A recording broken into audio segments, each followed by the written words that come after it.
Buick GMC. TigerVision is brought to you in part by Conley Buick GMC, Conley Subaru, 662 Customs, Port Manatee, Arctic Air Home Services, Minnesota Pools, Clicking Spree, Garrett Richard, North River Prevention Partners, Full Circle Performance, Obie's Best Fresh Veg, WB3, DeVito's Auto, and the Manatee County Fair. Stay tuned, TigerVision will continue live after these messages.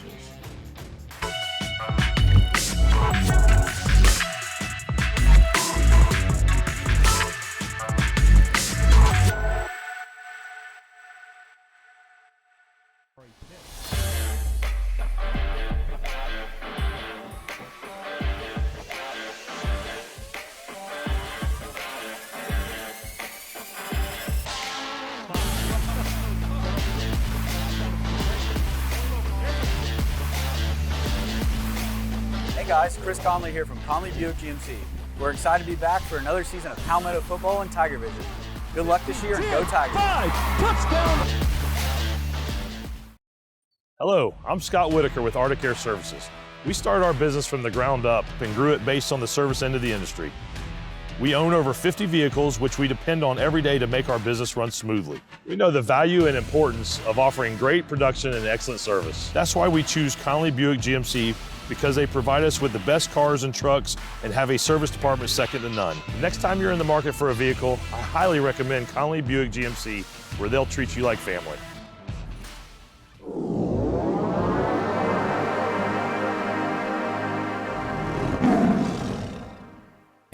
And vaping and sports just don't mix.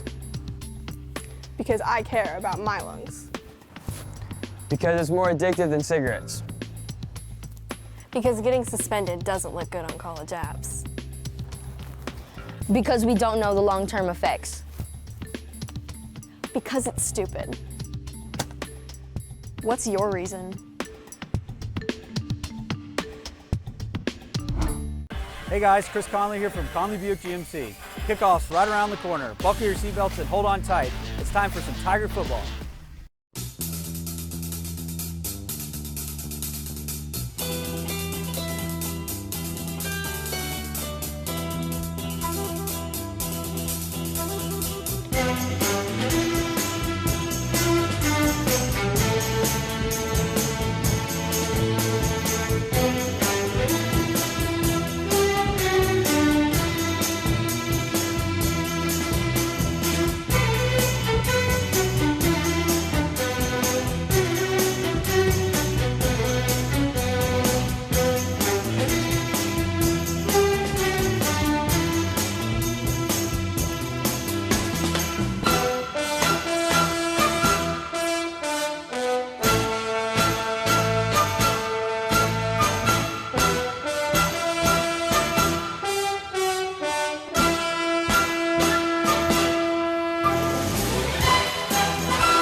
We are live broadcasting from Powell Davis Stadium in Venice, Florida. Tonight, we have a powerhouse matchup for you as the undefeated 8A District 12 Venice Indians with a 3-0 record are hosting the 7A District 11 Palmetto Tigers. We again welcome you, the #1 fans, to the #1 voted live stream, TigerVision, as presented by Conley Buick GMC. Hello again, everyone. I'm Brian Varnador, and I'm joined tonight by my broadcast partners, Rick Wells, Ken Burton Jr., Troy Bellamy with the Arctic Air Sideline Report, along with our statistician, Mr. Steven Johnson, in our Atlanta studio. If you haven't already, be sure to click like and then subscribe to our channel so you can stay current on Palmetto Tiger football. With that, I'm going to turn it over to my broadcast partner, the great one, Mr. Rick Wells, for his thoughts. Rick. Thank you, Brian. Kenny, glad to be back here on a Friday night. Had a little bit of rain come through earlier, but looking nice and dry. Feels good out here. We are in the visitor side bleachers where I like to be quite honest with you. And guys, after a dominant performance last week against Manatee, we had to be even more dominant tonight. This is a very athletic, very powerful, and very well-coached Venice team. We have watched them for years. We know exactly how they play football. And really, Kenny, it comes down to mistake-free football. I mean, we cannot give up and cough up the ball and give them opportunities to score. And we really got to rely on our young quarterback tonight to put some points on the board, and hopefully the defense can be just as dominant as they were last week, and we come out of here with a win for the first time in a long, long time, guys. Yes, Coach Marino has never won in the regular season. He's 0-7. We do have a preseason win against them, and then we've had some games that were 46-44 in 2014, and so 24-23 back in 2012. But daunting task tonight. Depending on what ranking or poll you look at, they're across the board the top team in Class 8A. I think they got a real good shot at winning the state championship at that classification. At the state level, they're right there. You know, you look at any national or state, IMG is always ranked number 1. Venice is right there, right at number 2. And if it's not them, it's Tampa Jesuit, which we played not too long ago. And so daunting task. They have everybody back. They've got a couple of people that moved here during the offseason to help fill some holes. They're kind of like the Tiger team we had a couple of years ago, where we had everybody back and won that first regional championship. So mistake-free, we're going to be without Xander Smith tonight. Really probably a good move because this game does not matter except for at the end of the year. But the main reason is the next 3 games are district games, which are the ones that are most important, Brian. Yeah, this will really play merits with the RPI as the strength of schedule comes back into play this year in 2021-22. The captains for the Palmetto Tigers tonight are number 52, Kaiwan Smith, the 6'4", 315-pound left guard and defensive tackle. Out there also is Eric Brust, the left tackle, and we have Jalen Big Baby Wester out there, along with Derek Timmons, Duke, out there at 6'3", 185 pounds. You know, and the matchups are going to be fantastic tonight. Ken, going back to the Suncoast Media Days, Amari Hayes is a wide receiver, dynamic for Venice. He's 5'7", 150 pounds. Big Jason Platt is another significant playmaker, 5'11", 155. And the quarterback, Ryan Brown, is very solid. He's reminds me of Joe Burrows over there at LSU, 6'5", 203-pound senior. Looking at the roster here, Ken, so many seniors on this roster here, as you mentioned earlier. It's amazing. And to think that the Palmetto Tigers would start this game out, Rick, with really a quarterback that had very limited experience last year, and the other freshman quarterback unable to play tonight, Xander Smith. So Zamarian Lang, who did a heck of a job last week from his wide receiver position, and then he played quarterback for the Tigers. So it's going to be up to Zamarian Lang and the Palmetto Tiger receivers tonight. Yeah, and luckily he had basically 3 quarters of play last week, so he was able to kind of work out the rust and made some beautiful throws. I was very impressed with the way that he laid that ball right in the hands of the receivers. And you know, he's going to have a huge game tonight. He's going to have to run the ball as well. We're going to have to do some play action. He's going to have to use his legs. He's going to have to throw the ball. And our running game tonight is going to be critical. This O-line has got to open up holes for these running backs, because Lang is not going to be able to just stand back there and throw the ball all night. That's not his style. That's not what we want to do. And I'm really looking defensively for Big Baby to really have just a standout game tonight. Defense is going to need some.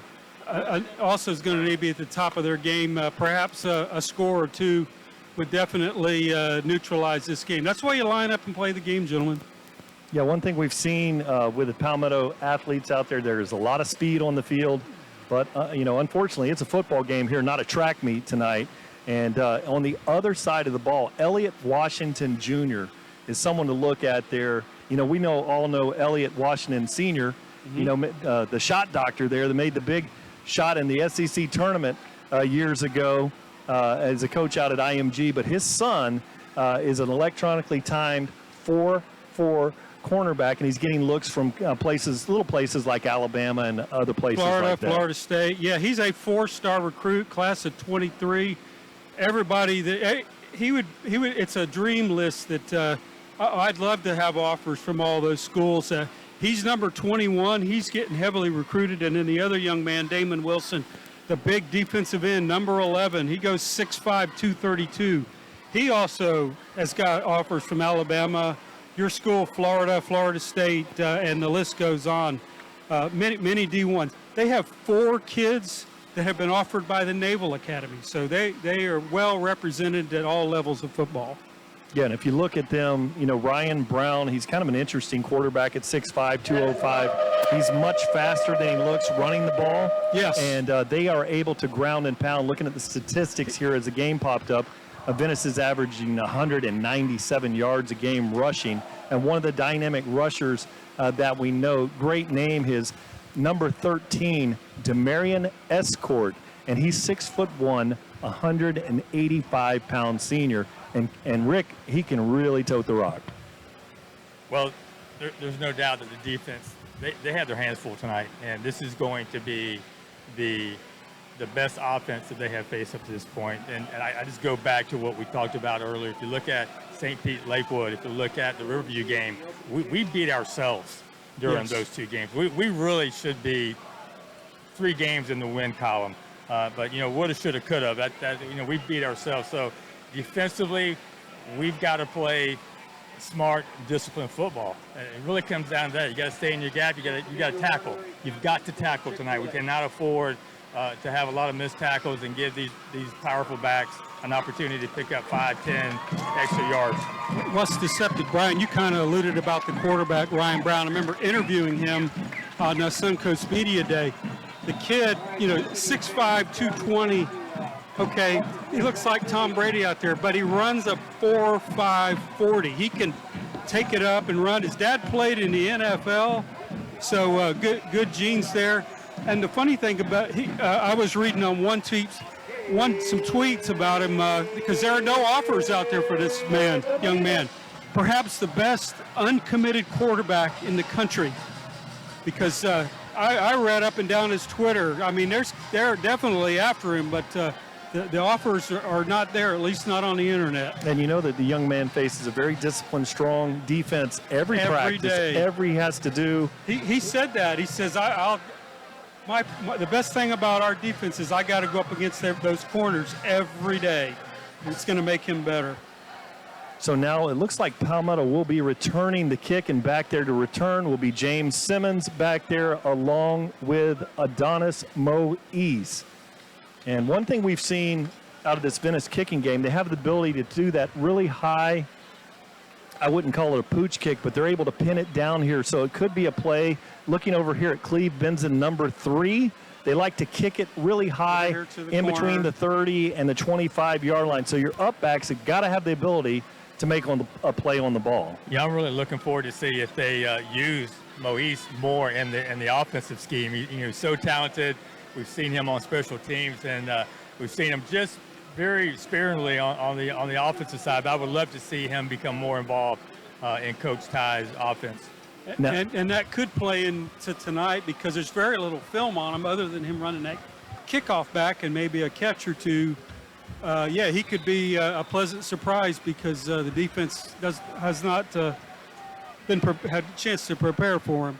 Number 10, Kirill Kotov kicks this one away. A very high, deep kick. Simmons is going to have it back in the end zone. That's going to be a touchdown. We remind you to get a kick out of good service with our friends at DeVito's Auto. Zamarian Lang was the player of the offensive player of the week last week for the Tigers, and he'll be going the distance tonight, and he's going to need to have a career game tonight to take on these top-ranked Indians. So really a job, a patchwork offensive line last week for the Palmetto Tigers, and they played lights out. Yes, Jacob they did. McMillan, the long snapper, is out there in the offensive formation. Vontae Humans in the backfield with Nuka Lang. Zamarian Lang looks over the field. Kind of a tight formation for the Tigers. Option right, and that is going to be a swarm of Venice defenders there. Goes for a gain of about 2 on the play. Yeah, that's what you're going to see tonight from the Indians. I mean, defensively, they are quick, sideline to sideline, going to be very hard to get around the edge. They don't give up a lot of big plays. And, I mean, when you look out there and you see number 11, Damon Wilson, DN, 6'5", 250, I mean, he stands out like a light pole. I mean, they have a lot of talent on that defensive end. Number 33, the middle linebacker, was the Herald Tribune Defensive Player of the Year last year, anchors this staunch defense. Now as the Tigers break, Duke Timmons is out here wide to the left. They hand the ball off to Humans, driving forward. Pretty good gain on the play of about 4 yards. Let's see the spot. So that'll bring up a 3rd and 4 for the Tigers. Great spot for the Tigers. A lot of things they can pull out of the playbook here. Most important thing, Rick, get that first down. That's right, Kenny. Do the little things right tonight, right? We got to take advantage of the change. Just get that 3 or 4 yards a pop, so you're not trying to throw the ball 10, 15 yards to pick up a first down. And we did a good job of that last week against Manatee. Interesting matchup over here with the slot receiver. Jacob Long is out there covering Adonis Moise. This time, Lang looks, steps up, throws it out there, and it's going to be complete to Timmons. Enough for the first down. Yeah, good thing he was just past the marker, because as soon as he caught that ball, his knee came down, touched the ground, which high school football, you are down when that happens. But a good job with Lang just kind of surveying the field, finds the open receiver. You had Moise also open. Playing off the ball like that, it made it real easy pitch and catch for Yeah, so we do have Nuka. Move the chains. You got to hang on to that ball. Moise is in this game. He's part of this starting receiving core. Cleve Benson in the backfield. High snap, fakes it. Lang rolls to his left. Now he throws it out there late to Timmons, turning up the sideline. A nice gain on the play of about 5 yards. And I like that play call, just trying to mix it up, trying to keep the defense on their heels. You got to do something special. You may not want you don't want to get too fancy, but if you just run the ball and throw short passes all night, they're going to key up on you. And it's going to be a long night. So good job by Coach Ty Cook-Marino on that. Officially, they'll call it 4 yards on the carry there. Now Palmetto lines up with 3 receivers out there to the right. Pistol formation for Lang. Big Humans, Devontae Humans in the back. He fakes, he throws it out there. Ball, good block out there, and that's Timmons. And diving forward for a pickup on the play. Looks like he had about a 3-yard gain on the play. Yeah, really nice, crisp pass by Lang. We saw that arm strength last week when he was throwing across the field to some very long routes, and I like that part of his game. We didn't really get a chance during the Jesuit game to see how powerful his arm really is. I think that's who we played in the spring. It's been a long time ago. A long time with Jesuit. Yeah, Jesuit. Another big third down. Moise is out here in the slot, and then Rockland Lodge is out here wide, being guarded by Elliott Washington Jr. Lang looks, and he's going to step up. Now he throws the long ball down the sideline, and it is an incomplete pass. So that should bring up a punting situation for the Tigers. Yeah, if he had looked over here, there were 2 of our receivers that were probably a little bit more open. Wish he would have thrown it a little bit shorter to get that first down. And, I get it, trying to stretch the field, but unfortunately now we got to turn the ball over.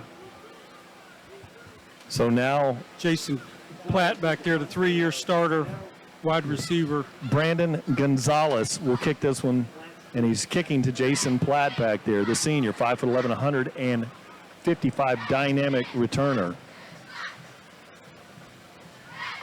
Jacob Milligan with a snap. Good snap. Low kick.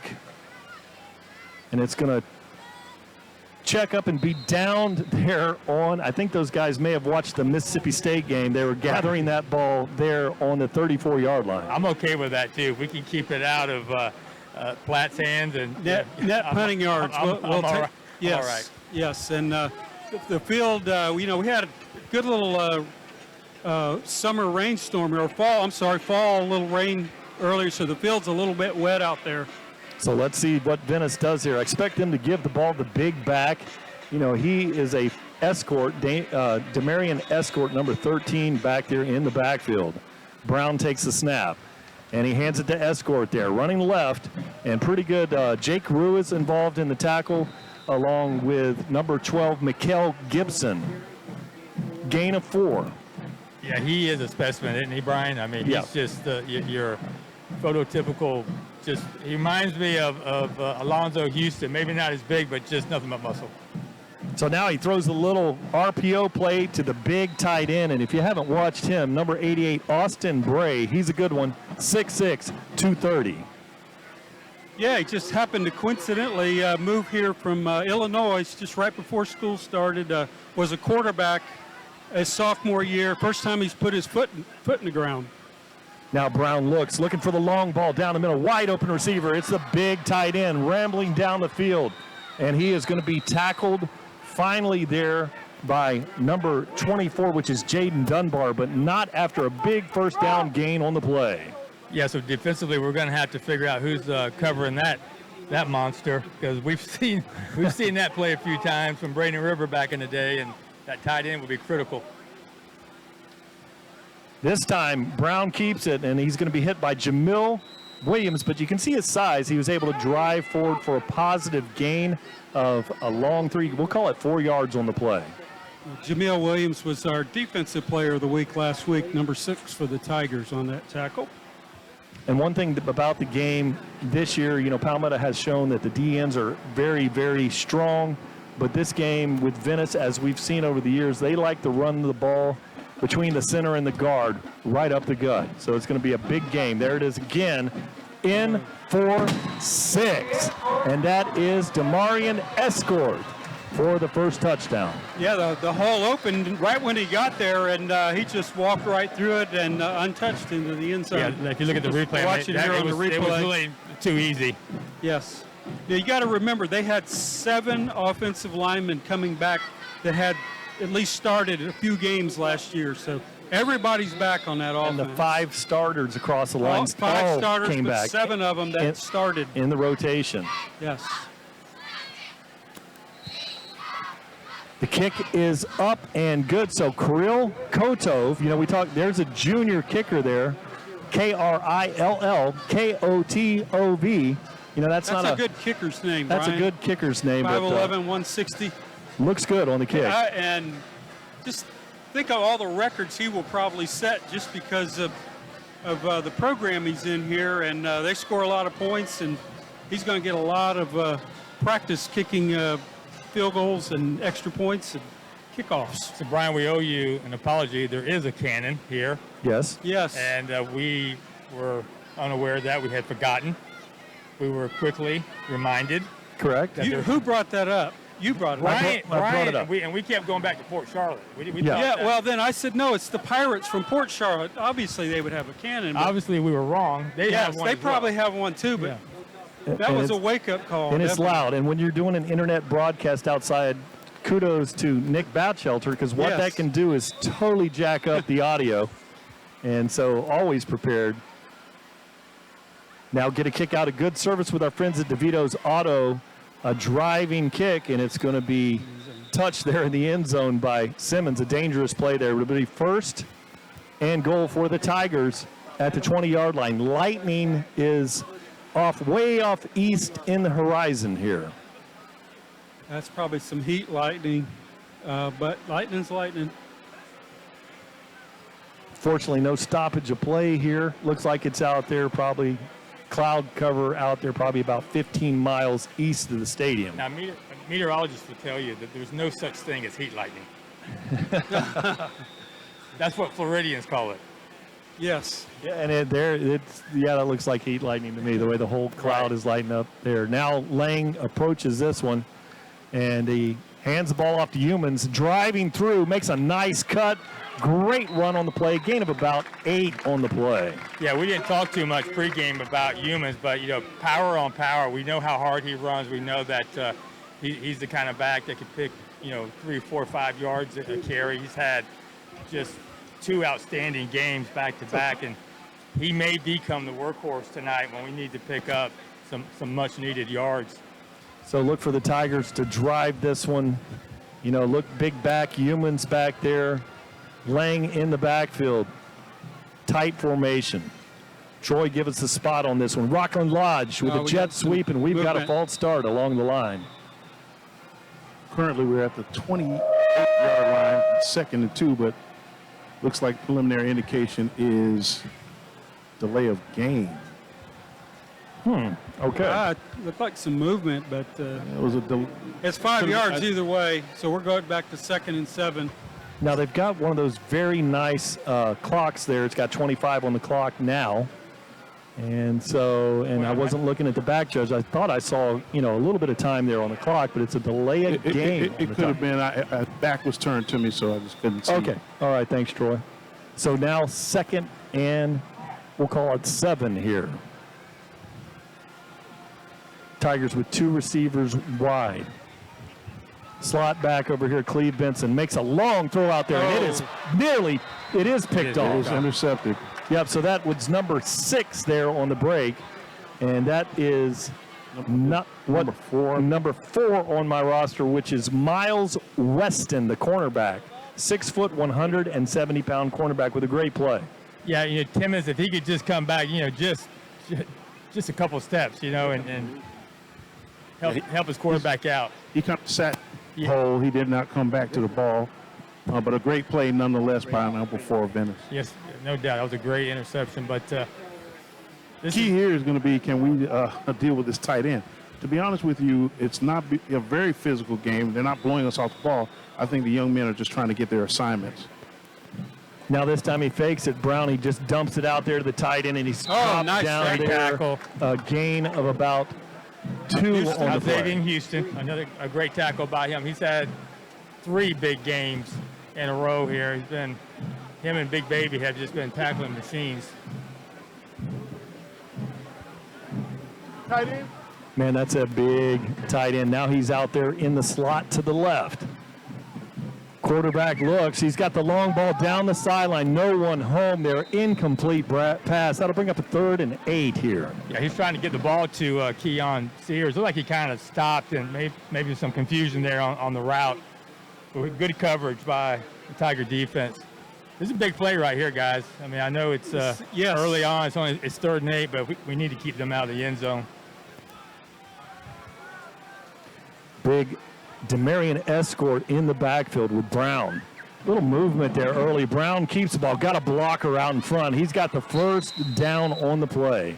Yeah, it looked like he was just doing like a read to see which hole to jump through and design quarterback run, and a gutsy play to call on 3rd and long, but moves the chains.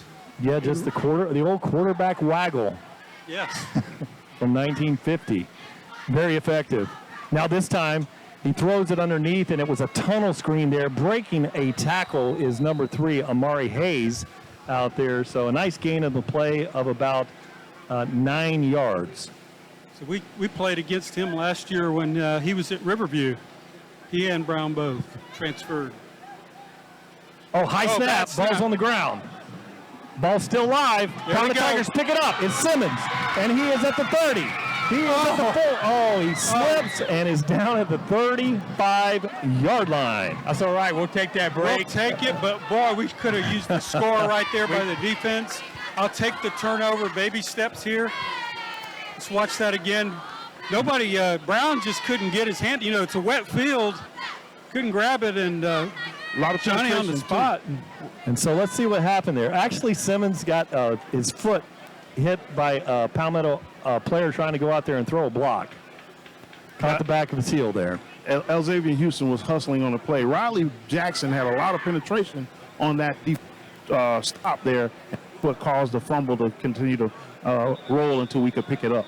And for those of you watching, it's nice and dry now, but we had a lot of rain prior to the game here. And so with that stoppage of play here, Venice is leading this game 7-0 with 4:55 on the clock.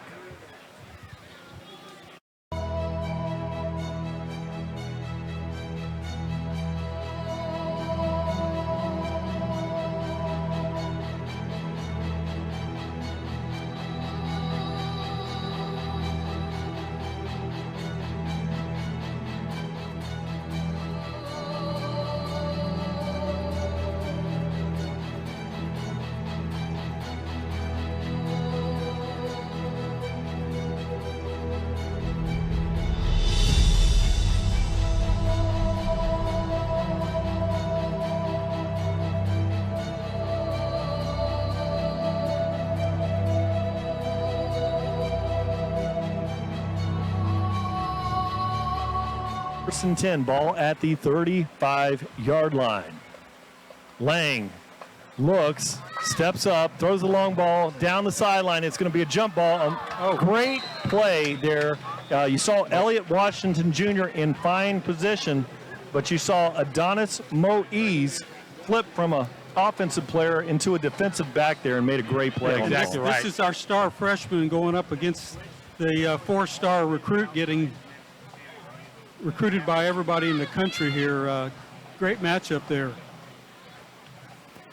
And for those of you that there was a flag down, if that just fell or if we had a penalty. Probably a holding there, Troy. Is that what you picked up? The indication was holding. It was holding on the field.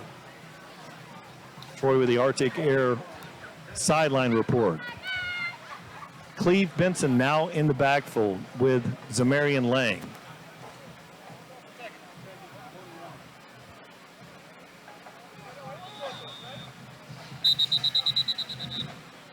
Now we have a stop, official trying to get the down, the correct down. We did not lose it down. It's first down. Correct. With the digital markers out here. Very nice. Yeah, what happened to the old roll-up markers, you know? So very nice feature here. Nice to have that play clock on the field option for the Tigers. Cleve Benson reverses his field, looking for a big block. Oh, boy. Watch the back. And then Benson strings it along the sideline. A nice gain on the play. That was a real good. Couple of good blocks on that. The first one by Zamarian Lang when he did the cutback, if we can watch here on the replay. And a very heads-up play late. Palmetto was going to get the block in the back there. You can see the Palmetto player. There's Lang there. That was the block that's opened us up, and that's where I was yelling, don't push him. Duke Timmons did a great job pulling off of that one. Yes. And then driving down. So they spotted him out, so it's the 2nd and 4. 14. Now Duke Timmons, Derek Timmons out there wide to the right. And Adonis Moise out here in the slot. This time he looks and he keeps it, flips it out. Oh boy, that's going to be a big hit. An incomplete pass on the play. Tried to flip it out there late to Humans.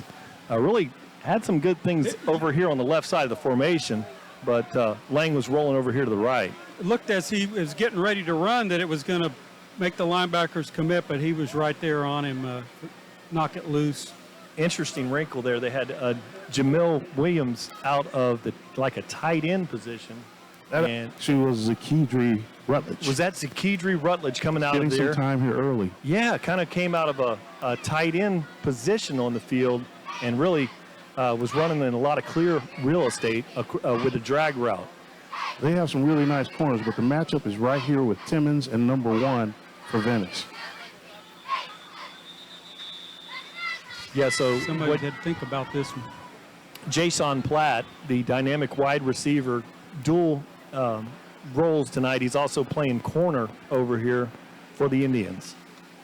The area's newest and best place for New York-style bagels and authentic New York-style. We haven't thrown the ball really much into the middle of the field. We're going after we're throwing into their strength with their corners. Yeah, it really hasn't been much like just stand in the pocket and throw the ball. There's been a lot of trickery. Am I going to run? Not going to run? Throw the ball. It hasn't been like he just. Other than that one go route where he tried to hit early on, he's moving and trying to throw the ball on the run. So a 5-yard penalty there, Troy. And so the Palmetto Tigers backed up here a bit. It brings up a 3rd down.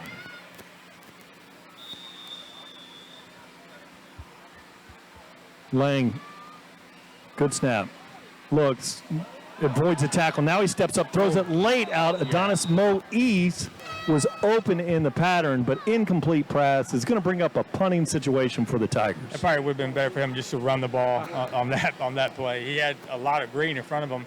Don't know if he would have picked up the first down, but I think Rick, you're exactly right, and I think that's what Coach Marino's telling him right now. He hasn't really he's attempted to run, and he's always dished it off. I think every so often that quarterback just needs to tuck it up and run just to keep the linebackers dangerous honest. Situation here. Very dynamic returner here. Keon Sears back there to return this ball. Jacob McMillan with the snap. And to kick this one, Brandon gets a nice kickoff. Very high kick. Fair catch. Fair catch. Oh, and no. that's going to be a penalty at the 39-yard line. And that's the number 41 who's done such a great job for the Tigers this year.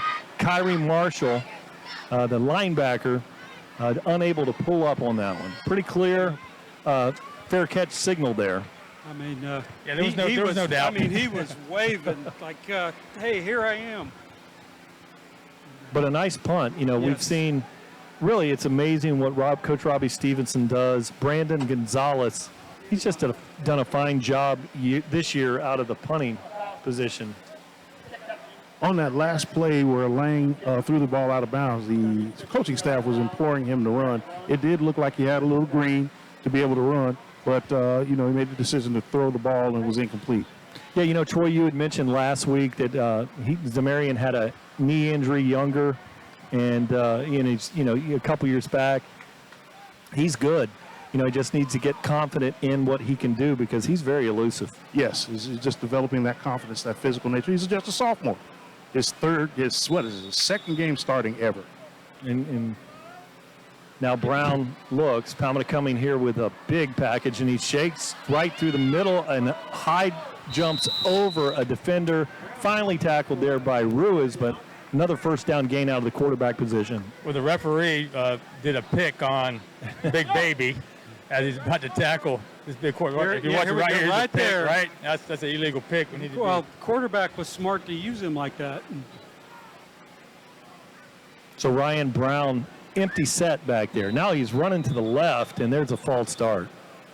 So that's going to back him up 5 yards. Bring up a 1st and 15 now for the Indians. One thing, we have a different vantage point here. We're doing it from the tent in the visitor section here. It's very nice tonight. We can see the markers. A lot of times we have to do that blind when we're doing it out of the visiting stands. Can't complain about the windows. We have no foggy windows. Yep, nobody's asking us questions. There's a hold out there on Williams. That was a hold. And he breaks out there. There's the flag. So you're going to see that one come back. Looked like the spot of the hold was about on the 39-yard line, so that should back him up to the 49. We'll see. Yeah, Palmetto brought a good crowd here tonight. An amazing hour ride down here to Venice, Florida. And talking to the Venice fans here, it's amazing how many are from Pennsylvania and Massachusetts and from the Northeast down here in Venice. This is a place to retire, buddy. I think the average age here is like 76. Guys, when you were driving into town, you could see all the new condos going up. It's like, oh, wait a minute. I haven't seen this, and I haven't been to Venice in a while, but I know those condos weren't there. So, yeah, there's a lot of people moving here, obviously for the economics and for the beauty of the area. Yeah, Venice is another fantastic beach. One thing about doing the TigerVision broadcast, we spend a lot of time on Florida's beautiful sun coast. And so tonight, really, the rain has stopped. Little trickle here, but it's a really beautiful night. Nice out here. It's a beautiful night for football. So it is a 1st and 23 for the Indians. Got big back Demarion Escort back there. High snap again. Ball's on the ground. And Brown still loose. That was a great job by the defense, and that's 2 high snaps that they've had to handle here in the last 2 drives back to back. But the defense is really getting off the ball quick. Guys, you got to take a look at that in the truck again, because the quarterback fumbled the ball a second time, and it looked like he wasn't tackled at the time. Looked like he was still on his feet. Yeah, and the ball bounced right up to him. To get a football to have that kind of look like a basketball bounce out there, it's crazy. Fortunate bounce there for the Indians. So 2nd and 25 now for the Indians. Brown looks, throws a nice, and a receiver. Really good job by Sheldon. It was Alzavian Houston stepping in front and had his arm nearly, may have gotten a slight piece of that, but really distracted the receiver from making the catch on that. Brings up a 3rd and 25. Yeah, they haven't thrown to the tight end in a while. So let's keep an eye on him. He's out here lined up in the slot. So 2:31 on the clock here at Venice, remaining here in this first quarter. Big tight end out here in the slot, uncovered, 88. A lot of stoppage and play tonight already.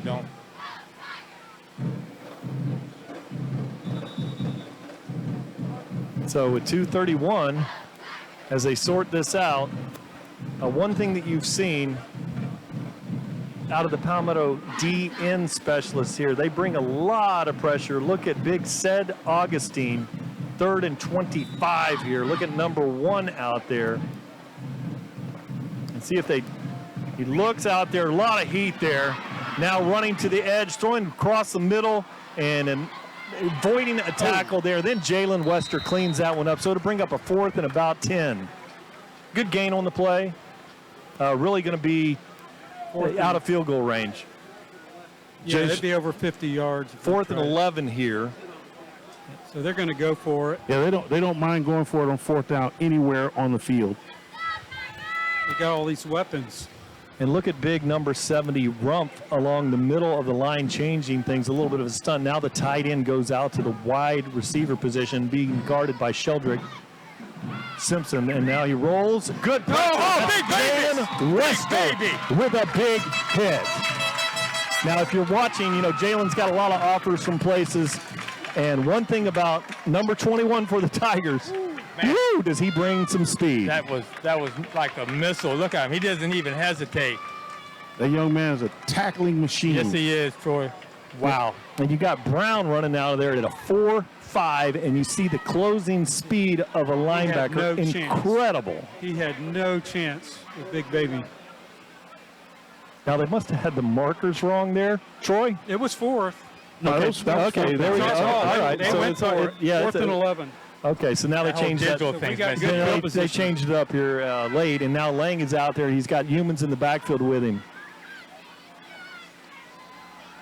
And he rides it out there. He's running the ball to the left, running strong. Nice pickup on the play. A gain of nearly 4 yards. We'll call it 3.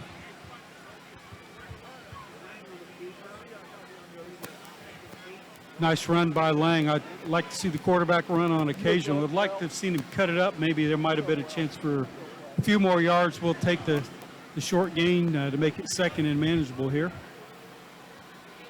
Venice Indians line up, and looks like they're going to go with the single high safety back there, and 4 across the line of scrimmage.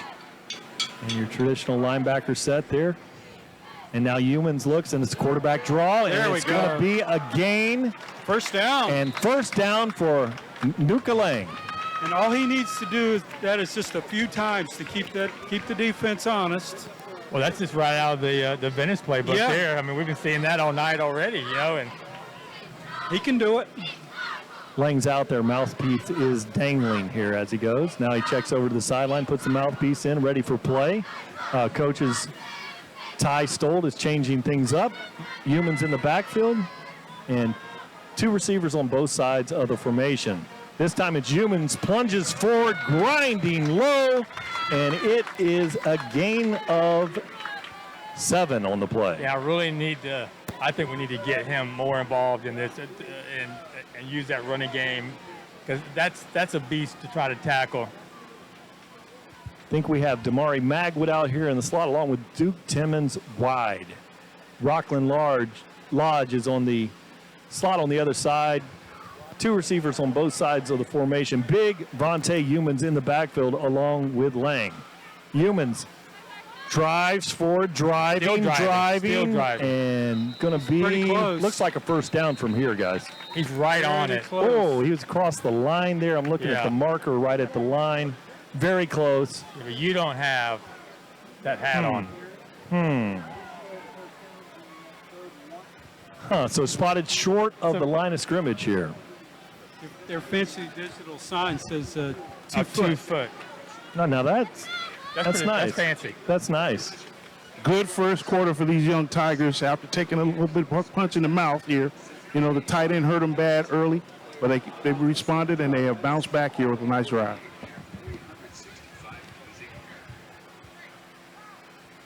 So the coaches are out there sorting things out with the players. And really, you know, at this point, Rick, what do you think? 2 down territory, you got a 3rd and 2 feet? I think so, Brian. I think we've got to, take every opportunity to keep this drive going. And I think with Humans.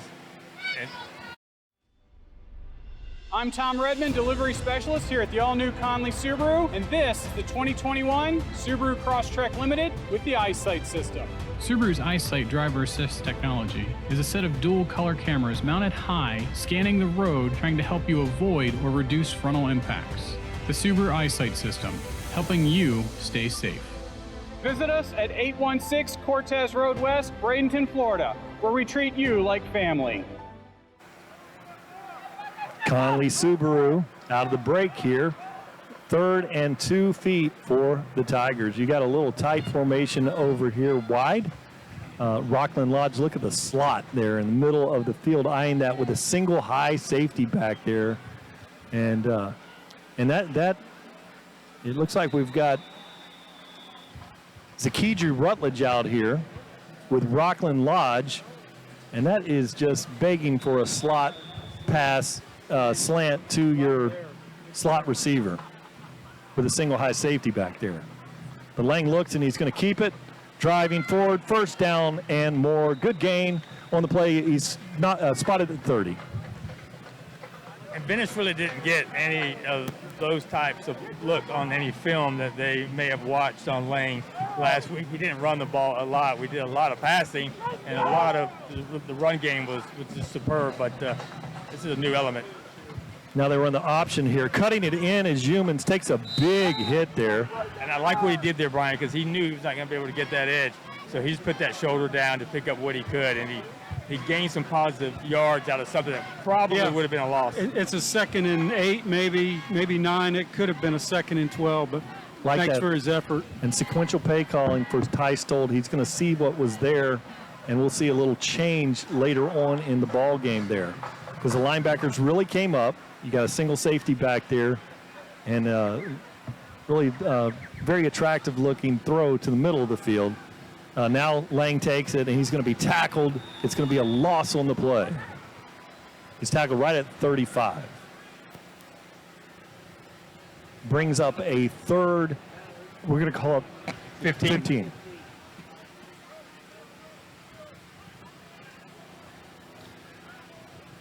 Tigers in no hurry here. Play clock is at 20 right now. Very nice to have that here on the nice stadium. The clock here, 10:35 in the second quarter. Palmetto Tigers really need to get points out of this drive. Over here starting to get loose is Joden Gallardo. He looks over to Benson now. He throws the middle screen, and he's got Rockland Lodge, and he gets a great block there. Here we go. Play. Had to be a horse. Oh, we got a break. We got a break. A horse collar or a face mask. You got it, Troy? Yeah, that's going to be a face mask. Okay, so that's or at least a blow up around the helmet and neck area, which is still illegal. Well, it was definitely that. Liked it. Looked like a middle screen, but great play call and great read by Zakidri. Here we go, watching it again. kind of using his height there to get it over the line, coming across the middle, and then here you see right there, and then the flags come. What a break. We got to finish this drive, gentlemen. Put it in the box. I love the play calling there. Looks like a middle screen. Mike linebacker squatted on the route, and then you throw the crosser behind. That was a beautiful play call. He was open, and we had talked about throwing it in the middle of the field.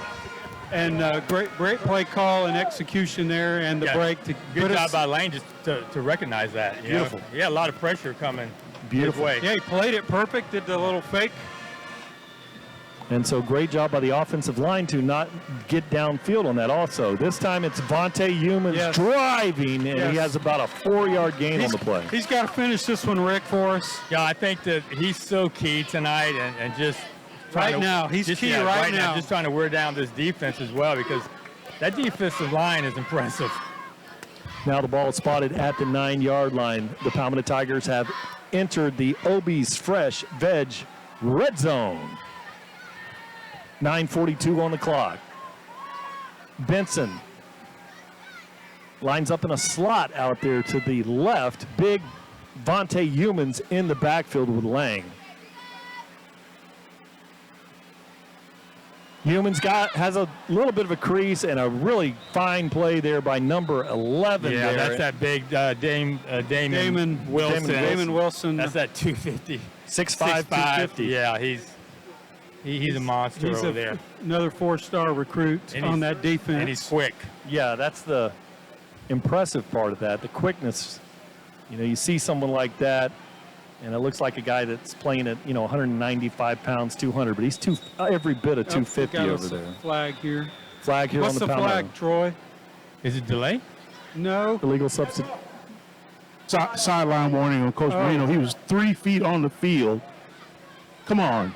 Where's Kevin O'Brien? He's our get-back coach. But that's going to be the first sideline warning of the game, so the Palmetto Tigers have the ball on the 9. That's over-officious. This is a great game. Just the let him coach is play. 3 feet onto the field trying to get his quarterback to play. The play clock hadn't even started yet.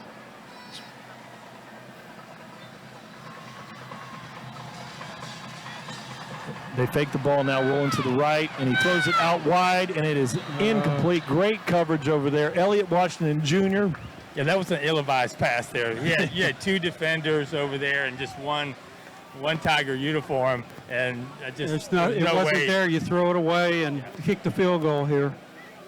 Now here, Don't give them any opportunities. Now what we've seen out of Jordan Gallardo, he has a great leg, and Cleve Benson will be the holder on this. Jacob McMillan will be the long snapper. It looks like he's got a favorable wind. I'm looking across the field at the home stands, and the flags are.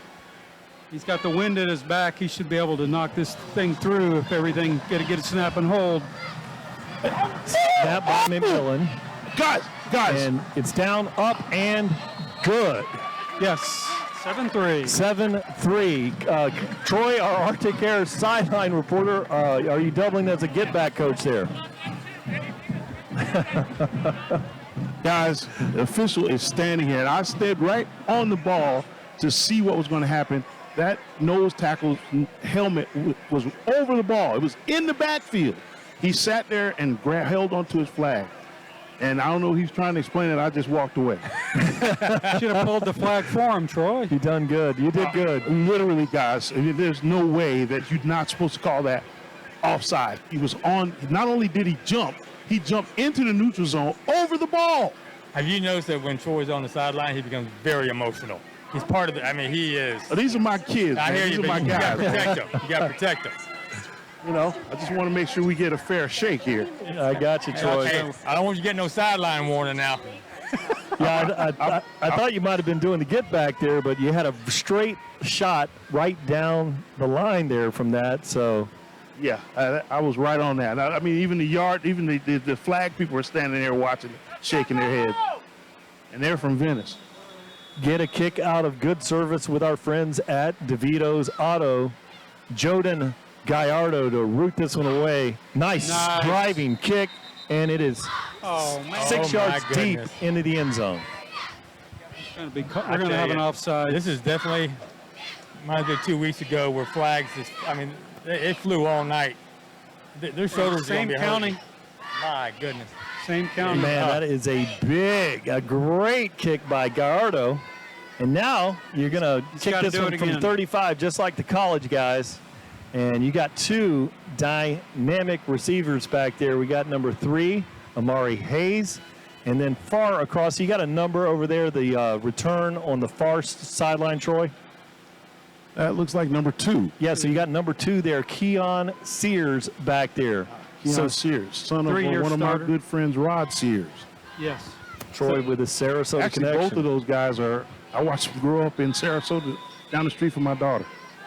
Joden Gallardo get a kick out of good service with our friends at DeVito's Auto in Ellington. Nice driving kick, and it's going to be fielded there. And he's at the 20-yard line. Turn it inside, and he's going to be tackled there by a host of Tigers. Involved in the play is Jamil Williams and number 42 for the Tigers. And so a good play there. One of the a new number for us here tonight.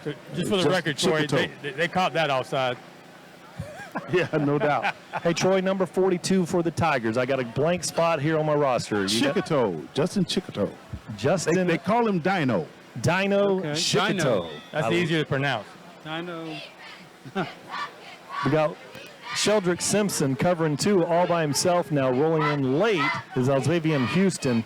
This time a big run up the center of the field. And probably big baby Jalen Wester on the tackle, but a nice gain on the play of 5 yards. Augustine has to come out. His helmet came off during that last play, so he has to sit out of play. But, you know, one thing we've seen, Mikael Gibson can also do it out of that DN position. This time he's in chase, throws the ball across that big tight end middle field, and then that was number 14, Alzavian Houston with the tackle. But again, number 88 is Austin Bray having a big night tonight. Yeah, we've seen some big nights from tight ends over the years, haven't we, Kenny? Oh, plenty. Braden River. The Mayer kid that, you know, is playing for Notre Dame. This time they were going to go with a shuttle pass, and that would have been a completed pass in the backfield there, but there's some movement along the line of scrimmage. What is he doing? The mark. Okay, so that's a 5-yard penalty on the play. 5-yard penalty. I know, but he stepped back up a step before he marked that one off. So it's a dance move. Yeah, he got a little excited. It's on the camera. And we are proud to be TigerVision, as sponsored by Conley Buick GMC. Tonight we're going to treat it like a home game with our team. This time he keeps it, knifing in there. Wester comes up with a hit. He knifes off of that. Nice little gain on the play, but it's going to bring up a second, and we'll call it 12. Yeah, Alzavian Houston really just broke that up and slowed down that big quarterback and allowed the rest of the defense to get over there and make a tackle. Sheldrick Simpson over here guarding the dynamic Jason Platt wide. This time he looked for him early. Now he throws across. Big tight end again. Cut down there. Yeah, we got to figure this out, guys, because he's wide open every time. He looked like he was running a fly pattern, and it just turned around right at the 35, 40-yard line and stopped, and he was open. Just a little button hook. That's a nice big target hit for 8 yards.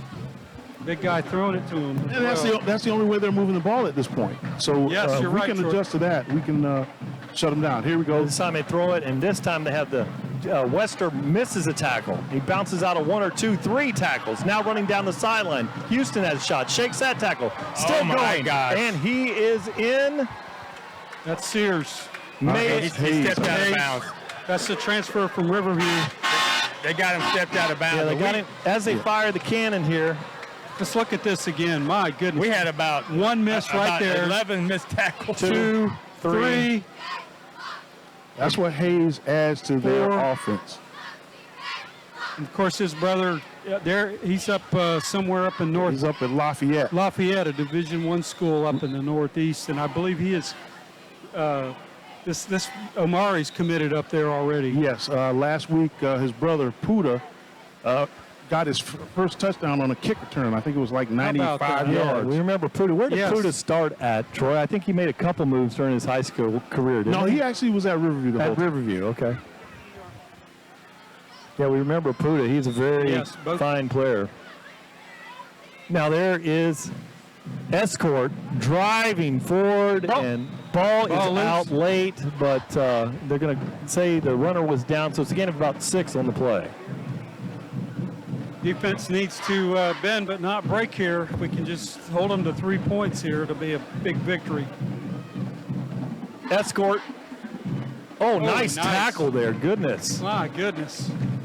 Trying to get a number. Is that 29? 29. Jordan Simpson. That'd be Jordan Simpson. Let's see. 29. Yeah, Jordan Simpson. Jordan Simpson. Man, that was a great tackle. One-on-one. Slammed into the ground. 3rd and 2 here for the Indians. My goodness. Timeout, Tigers. You know, when 2 plays ago, when he stepped out of bounds, only half of the referee squad knew that. The other one was trying to set the ball up for an extra point, unaware that he had not scored. Yeah, that was interesting. So probably 2 down territory here. Looks like 3rd and 1. At the 5. If they can get a first down. Yeah, 3rd and 1. Ball is marked at the 5 here. The last time they were in the red zone, they turned the ball over to us. Yeah, had a bad snap to the quarterback. And almost took it to the house. Really lots of options here. You know, you can go with your big back. You can go with Escort. You can have the quarterback keep it. So many things. I'd be surprised to see him throw on this down, but we'll see.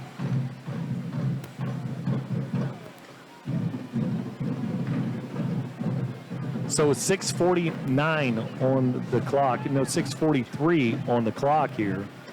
Venice driving in the red zone here at Powell Davis Stadium. 30 receivers out here. I think this is just eye candy. I look for the big back to get this one right in between the guard and the center. They take it. They run him up there. Bounces off a tackle. Into the end zone is Escort. Looks like they had him stopped in the middle of the line, but he broke loose and they sold out. So there, it was easy after he broke the tackle. Just a spread formation, wide splits out there. You got the, a lot of eye candy out there to the left, but it was a pure run and a great run there by Escort. It was the tight end that got them down the field on that series. Well, really, both scores, Rick. Yes. Kirill Kotov will kick this one. High snap, very nice job. That is in for the extra point conversion. I'll get the holder on that one. The holder on that just did an amazing job, and I was unable to get the number on that. But that was a high snap, just a great job there. So with 6:38 on the clock, what does it look like, a 6 or 5 over there? 6:39. Yeah, 6:39. Plenty of time to have a nice sustained drive down the field before halftime. Cut this score to 14-10. So Venice has the 14-3 lead in this one.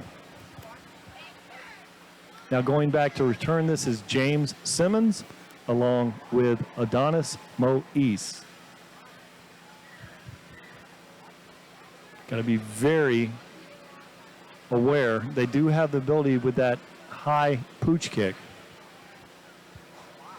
Yeah, if they don't kick it into the end zone, that's because they don't want to. Correct. Because this young man has lots of practice. Lots of leg talent. So get a kick out of good service with our friends at DeVito's Auto, located in Ellenton, Florida. Kotov with a high kick, and it's going to be Adonis Moise fielding this one at the 10. Looking to the outside, speeds through a couple defenders, and now a nice return to the 26-yard line, and you can see the speed of Adonis Moise. Yeah, good coverage by Venice, but he's still able to pick up some good yards there and give the Tigers some decent field position. And really now, guys, it's just offensively we have to get 7 on the board. We can't continue to kick fall field behind, goals. Kick field goals. Yes. We gotta put 7 on the board and stay in this ball game.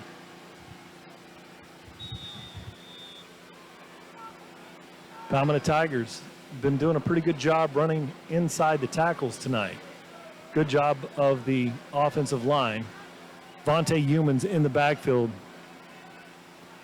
with Lang. He looks, steps up, throws the long ball out there. He's got Duke Timmons for the catch. Nice throw. Nice throw on that. Yeah, it kind of looked like number 4 for Venice, Miles Weston, maybe got a little lost, and he was not the best coverage over there. And well, Timmons has deceptive speed, and it looked like he wasn't in the pattern, and then all of a sudden he just took off. Yeah, that's nice job. Good viewpoint there, because that was a great pass too. By right Lang. there. Pass. That might have been his best pass all season right there. Yeah, and the wind picking up here. It's at his back. At his back. Humans in the backfield. This time Humans running hard and low. Man, he squirts through there. A nice gain of the play of about 4 yards. I just like the way he runs the ball. He gives it everything that he has every time, and lowers positive yardage. Just lowers those pads down and says, come tackle me. Running with a lot of body lean. Like, Troy, you're going to have to give me a big Florida State back, but reminds me of old E-Rhett, number 33, that played, runs with body lean. Sammy Smith. Sammy Smith. There you go, Troy. Sammy had a little more speed. This time, cutting up is Rockland Lodge, and it took what looked like really good defensive edge was maintained by Venice, but he cut that one up for a nice gain on the play, brings up 3rd and 1. Watching again, it was a good jet job. sweep. He knew. Found a hole right there in the middle of the field and darted right through it. He knew that edge was. So we got not going to happen. 3rd and 1 here. We've got to make sure we get the first down here. Plenty of time. 5 minutes on the clock. Great to see Rockland Lodge coming through there and showed that great vision in the cutback on that play. This time, it's big. Humans runs for the first down. No question on that one. There was no doubt. No doubt. Move those chains. Tigers are marching down the field. Give you a tidbit. As I mentioned, Sammy Smith, Jordan will like this. He's now a special assistant at Ole Miss. How about that? How about that? We got a water break, guys.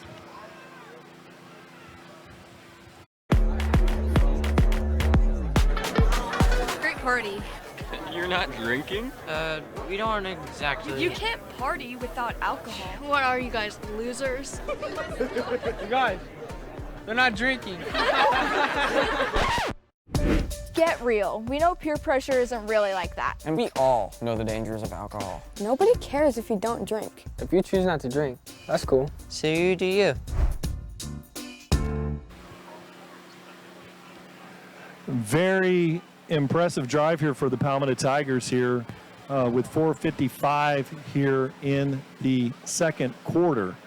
Nearly in the Obie's Fresh Veg Zone are the Tigers. A good running tonight by Humans. I think that he's just going to be key tonight, and if that offensive line can give him an opportunity to pick up some yards and just allow him to keep moving the chains. Boy, they're bringing him this time.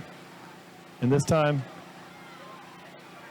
Nuka Lang is tackled there, and it's going to be a loss 24. of about 1 on the play. Yeah, that was actually number 24 for the Indians, Martin Ramos, and you're not going to really be able to, to shake and bake here and fake them out. You just got to lower and go. Yeah, they're very sound. They're very well coached, and it's we've seen this year in and year out. And if it's not going anywhere, don't help them out. I mean, throughout the years, they probably are the best tackling defense. Oh yeah, that we ever faced. Very fundamentally sound. And they had that nice 4. They had 8 in the box that time.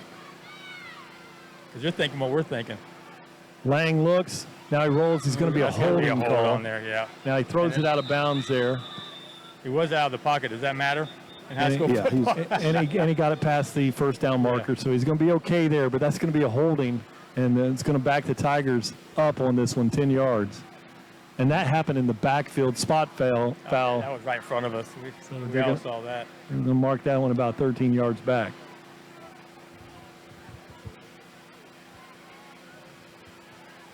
So Lang talks things over there with the coaching staff.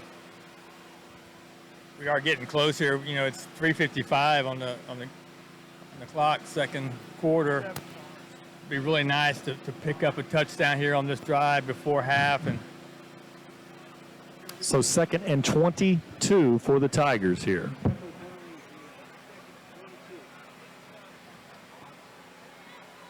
$3:55 on the clock.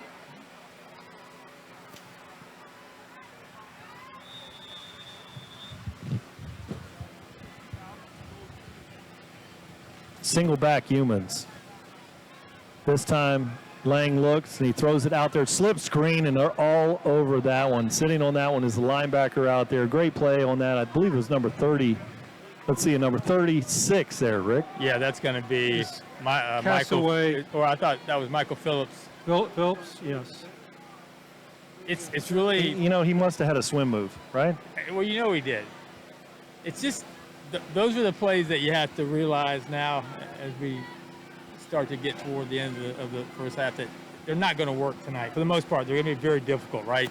They are disciplined. They stay in their gaps. They stay on their man. They don't get fooled very easily. And this is a big fourth down here.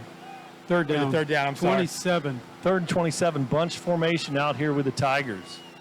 This time Nuka Lang just throws a little hitch. He has to go down there. Cleve Benson, incomplete pass. Punting situation for the Palmetto Tigers. So we made it down to the 28, and we're punting from the 50. Yeah, so. Yeah, not a good. And we're giving them enough 2.5 minutes. Yeah, we need a really good putt here by Garcia and pin them back as far as we can. And the clock continues to wind here, 2:34 on the clock.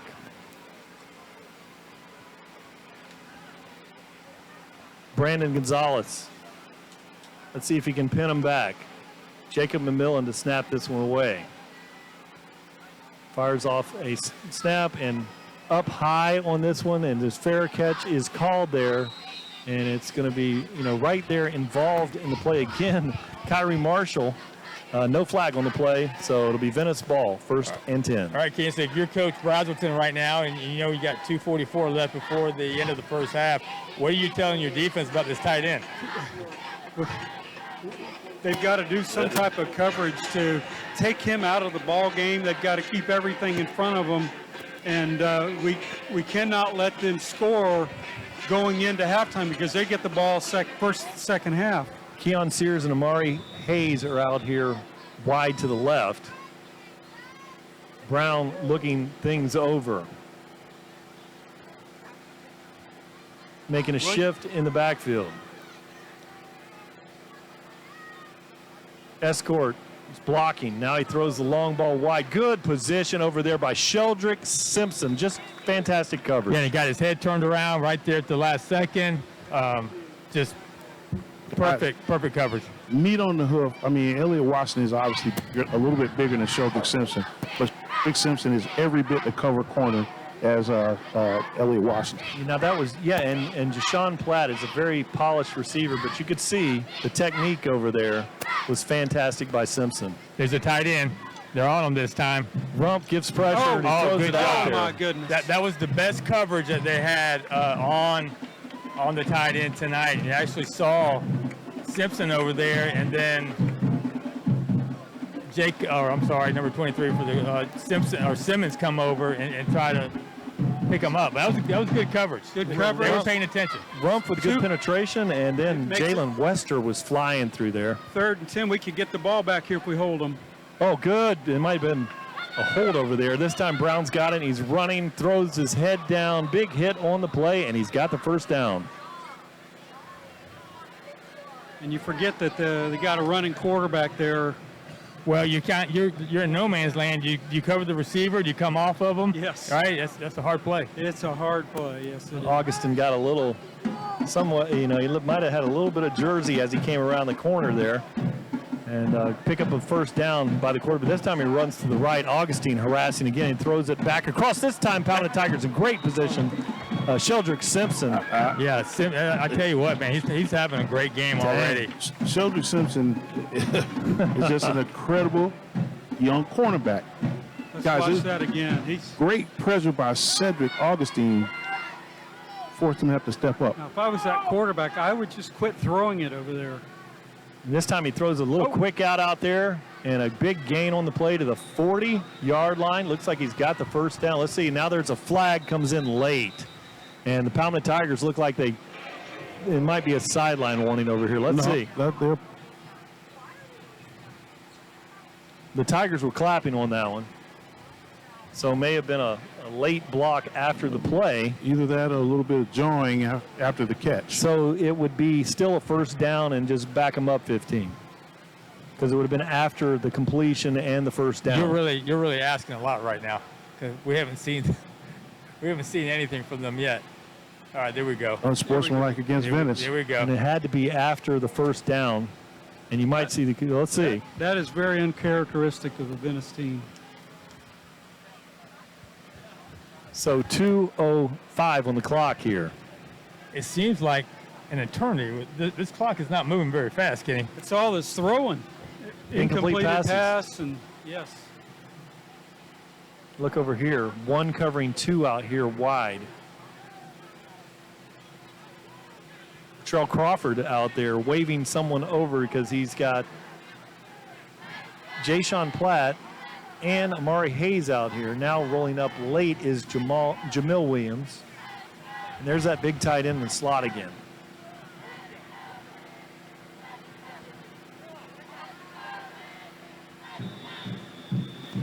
Now there's a flag. Goodness. Oh my goodness. It's going to be against us. Encroachment? No, now. Oh, maybe sideline warning again. It, or yeah, okay. What are they doing? Oh my goodness. So that would for that. I have no idea, Troy. I believe it was a sideline warning. The Whitecap made no indication. No, I don't know what it was. It was almost like he was just throwing the flag back to the. I'm looking over there, Troy, and there was nothing egregious about what the coaching staff. I didn't see anybody. Venice hasn't moved over there. They're.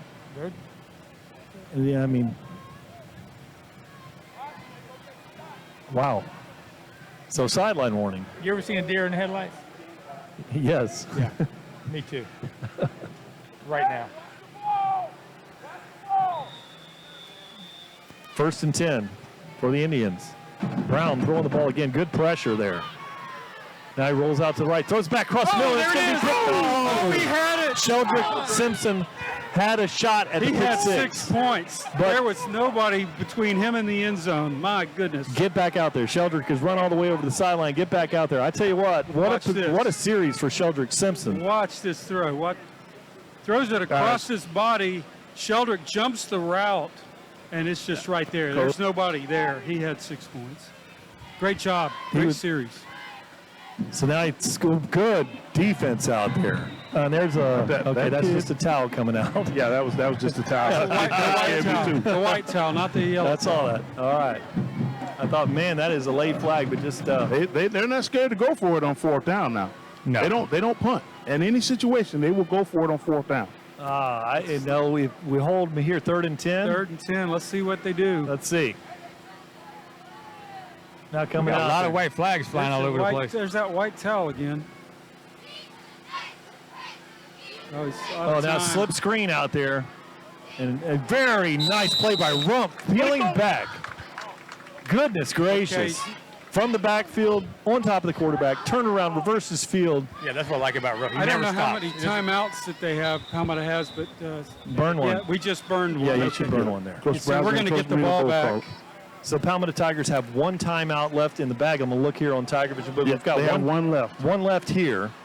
And so you've got some elusive, dynamic returners. We've seen a very strong-legged kicker here for Venice. They always have.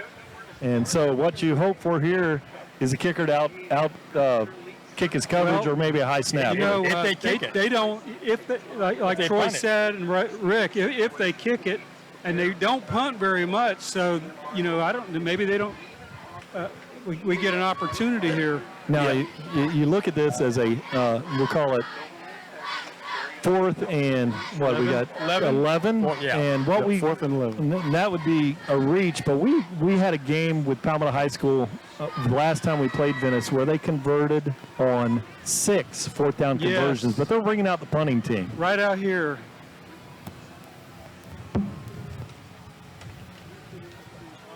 As a brisk wind goes across the field here, blowing our rosters Right off into the table. the punter's face. Into the punter's face. Simmons back there. Wow, good rush by Augustin. Line drive. Oh, you got to catch that thing. My goodness. Oh, there's a lot of hitting going on. There's a personal foul. He finally saw it.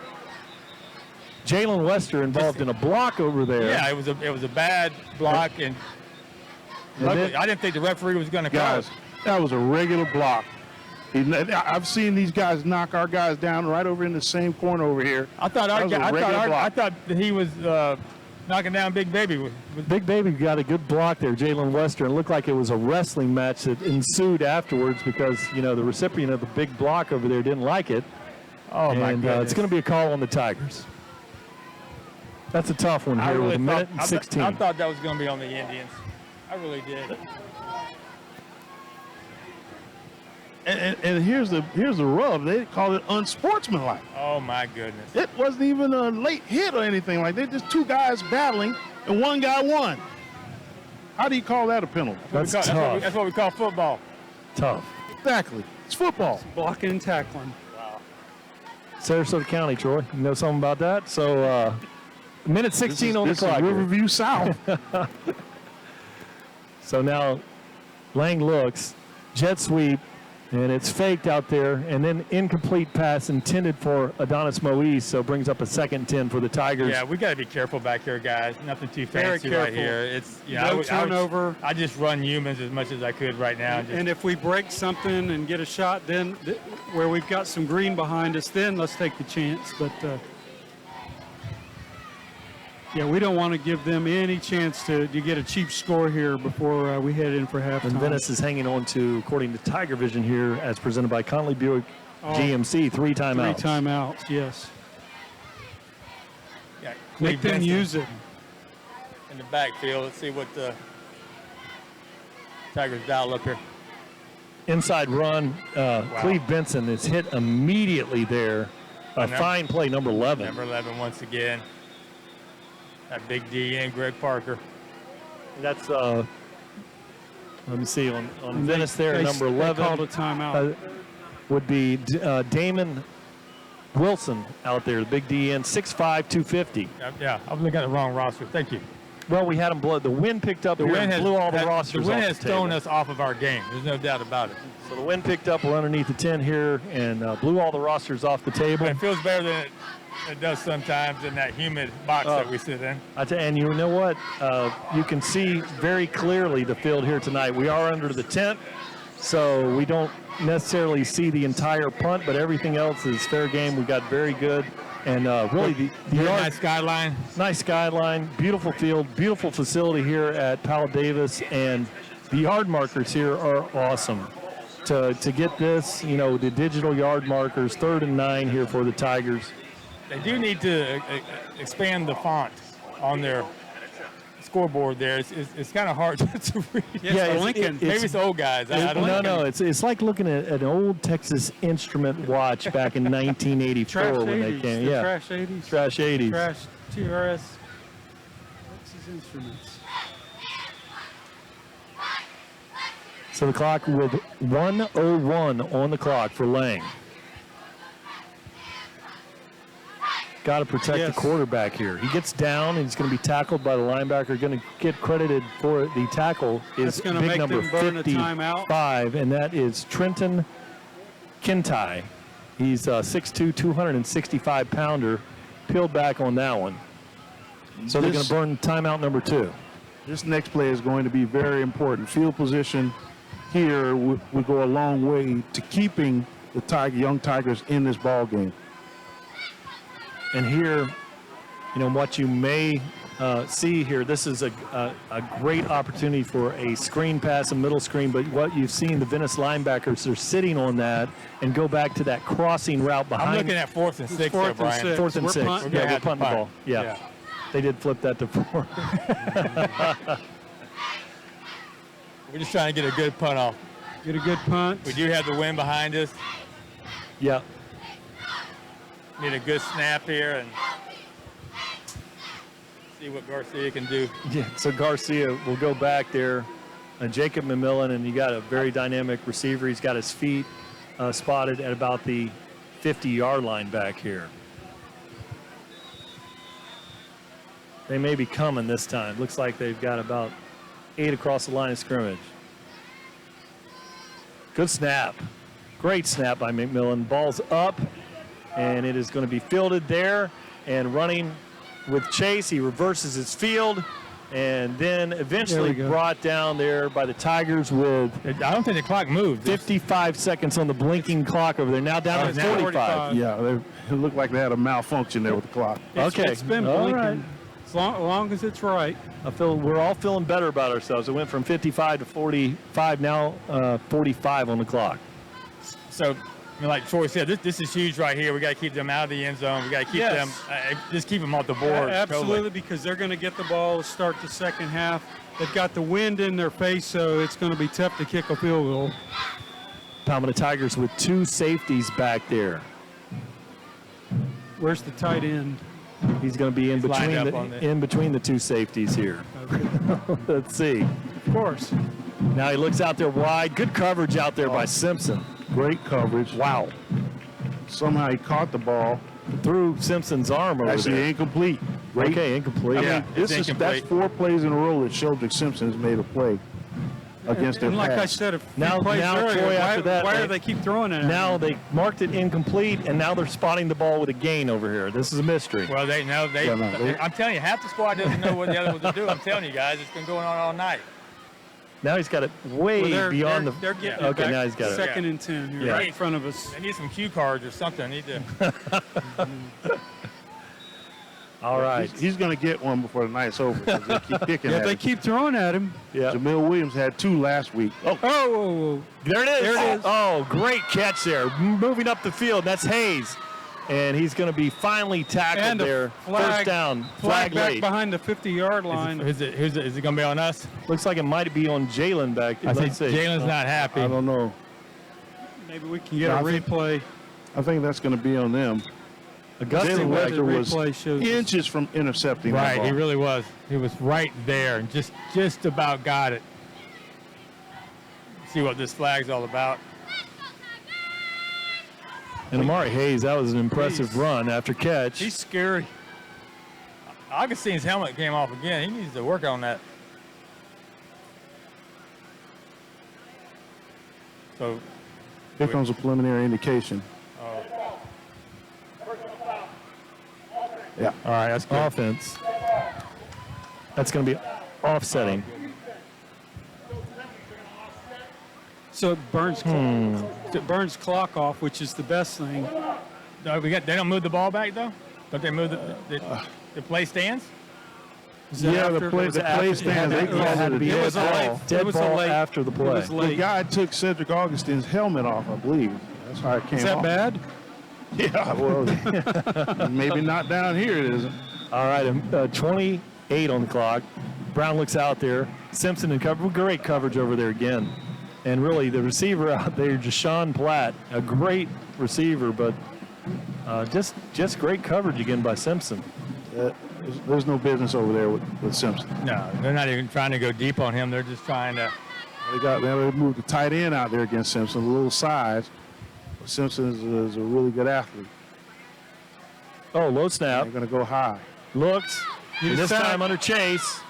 And out there he rolls to his right, throws the ball into the end zone. Wide open receiver. Overthrows the big tight end. So he's 6'6" back there. And not only, that's a great play by the quarterback, but if you look, there are 3 linemen downfield beyond the sticks right now. Exactly right. That should have been illegal receiver downfield. Absolutely.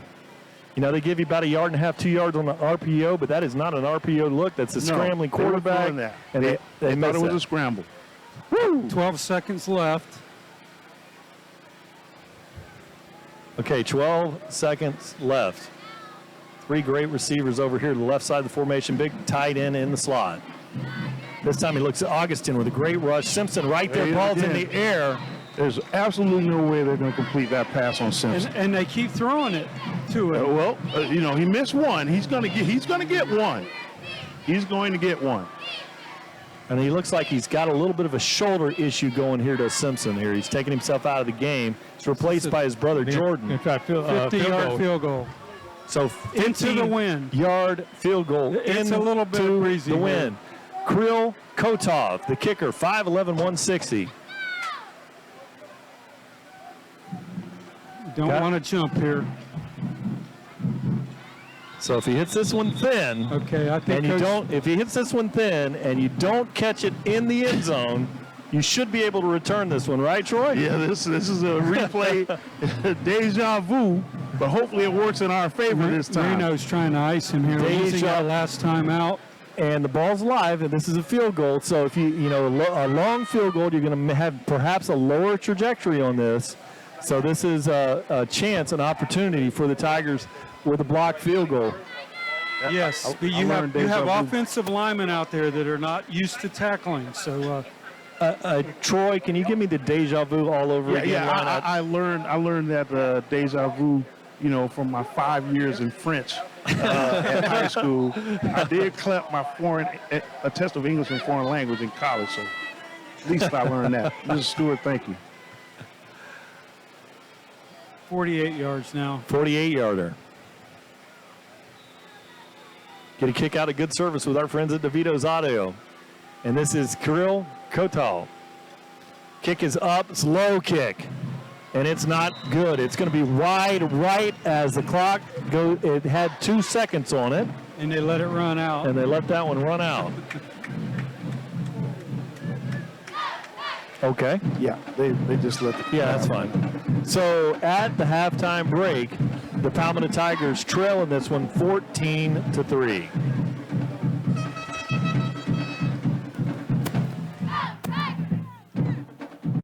Hey guys, it's Alan Conley from Conley Buick GMC.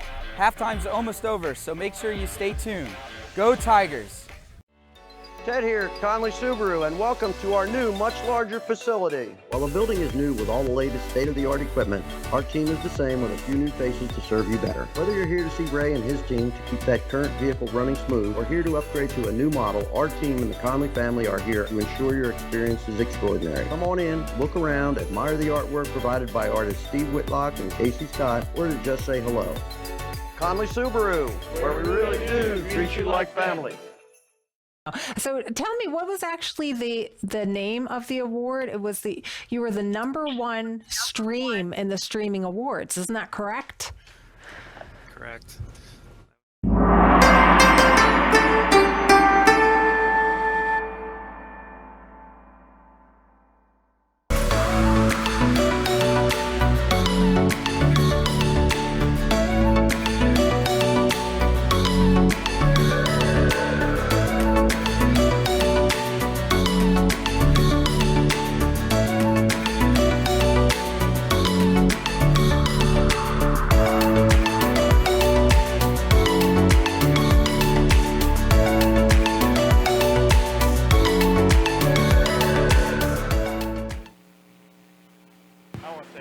Before the Venice band takes the field here, I wanted to kick it down to Troy. I got a question for you. Sheldrick Simpson coming off the field there. Yes, sir. Two questions I have, former coach.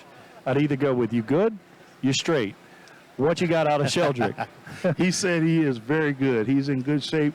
Just had a little soreness in his arm and his shoulder, but he's ready to go. And he's playing a tremendous game. He's got at least 3 or 4 pass breakups. And they just can't keep throwing his way. Sooner or later, he's going to make them pay. All right, thanks very much, Troy, with that Arctic Air sideline report. We want the fans to sit back and enjoy the Venice Indian Band here at Powell Davis Stadium in Venice. The Palmetto Tigers trail in this one. Venice 14, Palmetto Tigers 3.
Let's go, boys!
Back at live action here. Palmetto Tigers warming up here. Really the first half. Saw a lot of positives out there. Really a superior half for Sheldrick Simpson on the defensive side of the ball for the Palmetto Tigers. As always, Jalen Wester flying around. It's really a hard formula. You've got a very physical, very smart, very disciplined Venice team here. With a seasoned quarterback that really can play, got a big running back, and tonight the tight end is just giving the Palmetto Tigers defense fits. Yeah, Brian, it seemed like toward the end of the second quarter, they started to figure out the coverage for that tight end, but he still hurt us several times. Just about every drive he was catching a pass that was picking up a first down or even more. But I really think the defense is doing.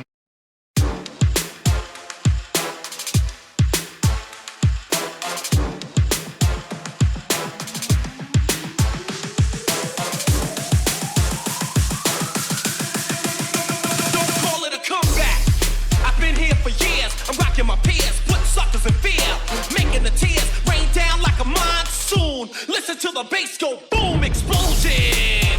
Overpowering, over the competition, I'm towering, wrecking shop. When I drop these lyrics that'll make you call the cops. Don't you dare stare, you better move.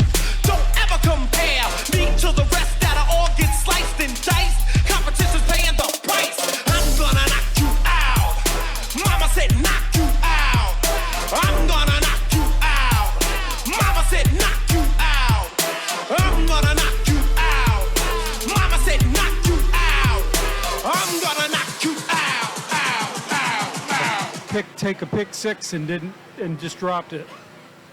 Palmetto Tigers with a very high kick there. Looked like he fair caught that one, but did not, and then came out of there late, and a great run on the play, and that's Hayes. He's going there and finally tackled by Houston. Great return to the 40-yard line. Palmetto Tigers with a high kick. That was Sears. Sears is fast. Yeah.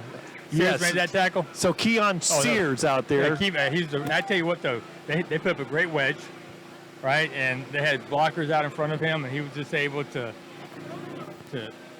shake and bake a little bit, break some tackles. Great return for the Indians. Real good field position. Very good field position. And it looked like the Palmetto Tiger defense, or the kick return, the team there thought it might have been a fair catch because they hesitated as they got close with a high kick.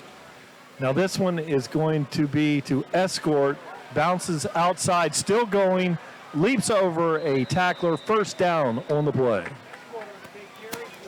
It's imperative our defense keeps them out of the end zone if we want to have any shots staying in this game. They really did not run the ball as much as you would think that first half, guys, and maybe that's going to be part of their scheme now, is just say we need to run the ball more, control the clock, and wear them out. Jay Sean Platt is out here wide to the right. He looks out there. He throws a little bubble out there, evading a block or two. And it's Hayes. And he is in for 6. Wow. He is one elusive receiver. So no flags on the play. Nearly a block in the back over there as that play broke. Let's watch that again. Just a that was quick block. pass. That was clearly a block in the back. I thought that too. Yeah, it was Right clearly a block in the back on Xavier Houston. He reminds me of LaJonte Webster. Troy, what did you see? That had to be right in front of you. Did you see the Palmetto defender like cringe? It was a slight nudge. It wasn't a major push. He didn't extend. Okay. He got enough of a chip in the back to push the defender out of the way.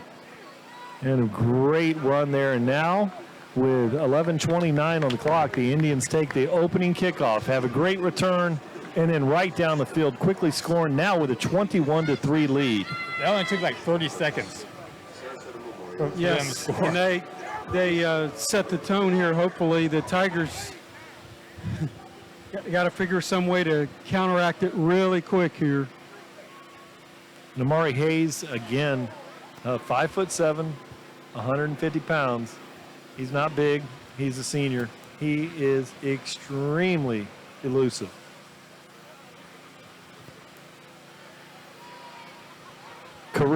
Kotov will kick this one away, so get a kick out of good service with our friends at DeVito's Auto. Back to return this one, we have Adonis Moise and Simpson back there. Simmons.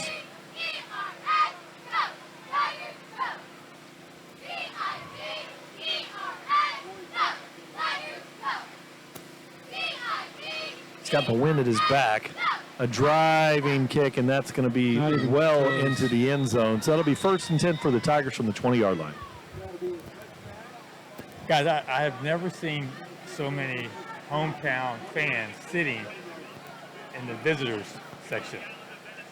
Yeah, they got a full crowd over there. They're over here. They're It's sitting homecoming. over here. I mean, this is like the overflow parking. Well, I don't know. most of them are from somewhere else, so it really doesn't matter where They they don't know. sit. This would never happen at a Palmetto Manatee or Southeast Manatee. You would never have that. Yeah, you see a lot of Boston Celtics hats here. I've seen some UMass. I've seen some UConn hats. So there's more room over here. It's spread out. Humans is in the backfield with Lang. Rockland Lodge, very high snap. Timmons out there drops the ball, trying to set up a move there. Pretty good coverage out there. Elliott Washington Jr. So that'll be an incomplete pass. Stop the clock at 11:25, 2nd and 10. Timmons doesn't drop many passes. That's a rare drop for him. I think he was just trying to outsmart that 4-star corner. Yes, he knew he had that 4-star guy on him, so I mean, these guys know each other very well, and this is an interesting matchup. They just got to trust Timmons to win his matchup, and he can. Cleve Benson now is in the backfield with Lang. Oh, boy. Adonis Moise has a linebacker. Wow. Took too much time. Slot there, Troy. Yeah, that was. And that was obvious. So that was just way too much time here. This is what we can't do. We can't continue to drop passes and get pushed back on silly little. We're going home early. Yeah. If they don't snap out of this. It's hard to overcome those mistakes against this Venice defense. That was an interesting matchup over there. Now Cleve Benson is going to set up their left side card to Lang back there. 3 receivers for the Tigers, kind of a tight formation to the right. Now he throws it out there, and that's going to be Cleve Benson makes one miss. And a nice little gain back to the original line of scrimmage, or close to the original line of scrimmage, brings up we'll call it 3rd and 12.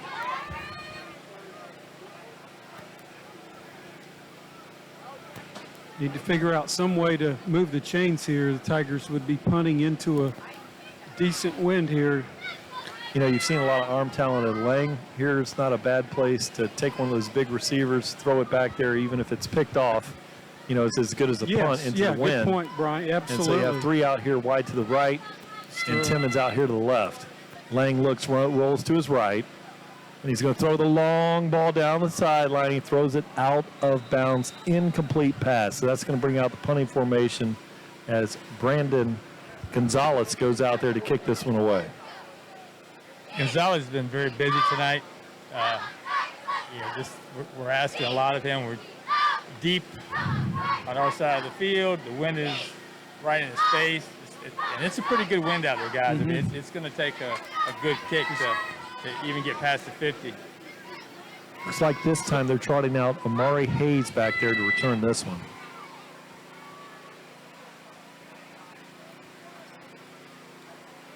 Wide splits for the Tigers. Now they tighten things up. And it's going to be a delay of game. Holy mackerel. This is one of the few stadiums that has the actual time clock in the end zone, so it's real easy to tell. I don't think we see it. And they have a beautiful jumbotron where we have the hole in our scoreboard at Palmetto High School. Beautiful jumbotron. We're just waiting for that jumbotron, aren't we? But underneath the jumbotron with the scores and the clock, a little to be desired here. But a beautiful facility. The down and distance doesn't even work. There's a high kick, and it's going to go out of bounds at the 45 4-yard line. Let's see where the mark is. I don't think he could have really asked for much more than that, punting against that wind, Kenny. I mean, Yeah, it was probably about a 30-yard punt. Just kicking it high into that wind held it up a little bit. Yeah. But no return, and really, we've watched him catch passes tonight, and he's scary. I saw that one hit on the 40. It looked like they've spotted that at the 45. So Venice will have it 1st and 10 from the 45. Brian Brown back there with Escort in the backfield. 3 receivers all out to the left side of the formation. Big tight end over here to the right. He's blocking. And that's Escort bouncing off a tackle. There's the and ball. ball's out. oh, no. Jamil Williams, man, he's making a habit out of this. That was a big, I couldn't see who put the big hit on it. Big baby. You see number 21, Jalen Wester, that linebacker. We talk about big baby quite a bit, so watch this hit coming through here. It looks like Jamil Williams, looks like he got the strip and the recovery. And he was our player of the week last week on the defense, continuing his efforts on the defense. Faster care in the emergency room. The 30 minutes or less ER service bridge at Venice Regional Bayfront Town. Now Nasir Edwards checks into the formation here for the Tigers. We got Cleve behind center. And is a Wildcat with Cleve Benson. Big hole. Oh, wow, what a hit. Driving hard for a 8-yard gain on the play. Wow. Like the call, great change of pace. Nope, a lot of times you don't account for the quarterback and you put somebody in there different and great things happen. And Seth Hoopengarner, our camera guy, said, watch out for number 3 throwing the ball. He's warming up at 5'4", and he takes the snap out of the Wildcat position there. He's still in there. Still in there, running. Now this time he's going to line up in front of. Yeah, he's catching. He's got it. Oh, very, very shaky exchange, but he's right at the mark. Looks like he is just short. A little short. Nasir Edwards. 3rd and 1.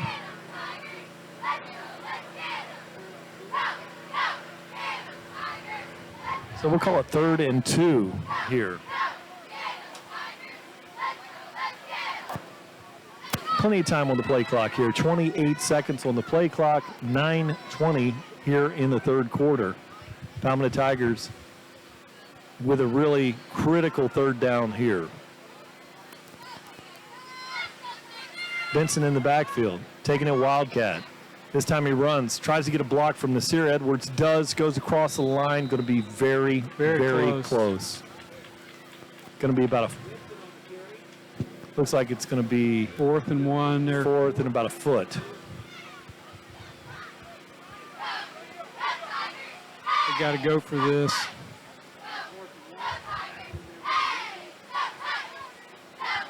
So Benson talks things over with the sideline. This is a very interesting wrinkle for the Palmetto Tigers. I didn't see this one coming, guys. No. I was wondering who was going to be the backup tonight. He was always the third emergency quarterback. Good. There we go. He there we go. creases him up the middle, and he runs over defender. Nice big first down.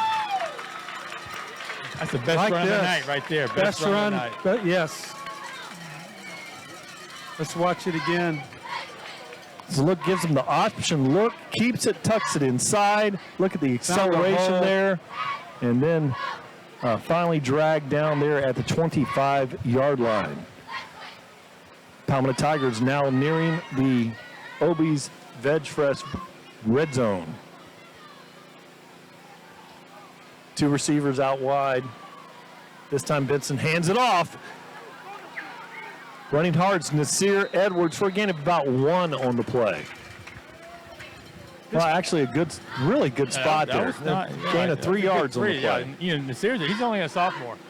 We're going to see him around for a couple more years. And what you can see with Nasir Edwards, he is extremely fast. Troy, that's something you've seen up close and personal. Yes, no doubt. Nasir Edwards can fly, but we saw some great running by Benson there on that.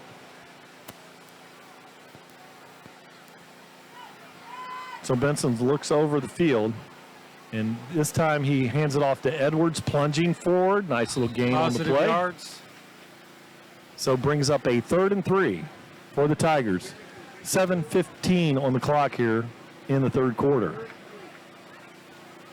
Let's see if the Tigers can finish a drive here. Edwards comes off the field, a little gingerly there. Looks like he might have picked up a little ankle tweak. So we'll change up things in the backfield. Big Vontae Humans is back there in the backfield with Cleve Benson. Rockland Lodge out there in the slot. Duke Timmons out wide to the right. They've loaded the box up. Running left. And this time Benson follows Humans and a small gain on the play. So to bring up 4th and 3. This reminds me of several years ago when we were playing Bloomingdale at the playoffs, and we were having a hard time, and they put DeJounte Wester in there one series at quarterback, and he ran one 96 yards. 96 yards. Yeah. But the other thing it reminds me of is when we were here playing Venice and they were blowing us out, and they put LaJohntay in at quarterback, and he scored 2 touchdowns. They couldn't stop him after they had stopped us on all a running clock, and just unbelievable. Hey, they just let him run the ball. Benson looks for the option. Now he pitches it late to Humans, running hard, and he's got a lane, driving down to the 1-yard line. Great read on the option. It looked like he was going to cut it up. Then again, the last second, as we watch it again, he pitches it off to Humans, who finished it. Cleve is running this offense. Well, He's been doing it all year. He had the defensive end, didn't know what to do, so move the chains. Cleve wears number 3. He reminds me a little David Palmer back in the Alabama years, the Deuce, you know? Yes. He really amazing. 5'4", very powerful, very strong, and he looks very polished running this Wildcat. He can read that in, too. We also have said Augustine in on a big package. Get in there. Get in there. In for 6. How about it? Just like LaJohntay Wester. They couldn't figure him out. The difference is, again, flag. There's a flag. Come on, that's got to be a dead ball after the play. Let's see. Dead ball on Sports Mike on Venice. Okay, that's going to be assessed on the kickoff. On the kickoff. What Benson gives you is a little bit more of a running edge out of that mesh. Lang is really a passing quarterback. He does not prefer the run.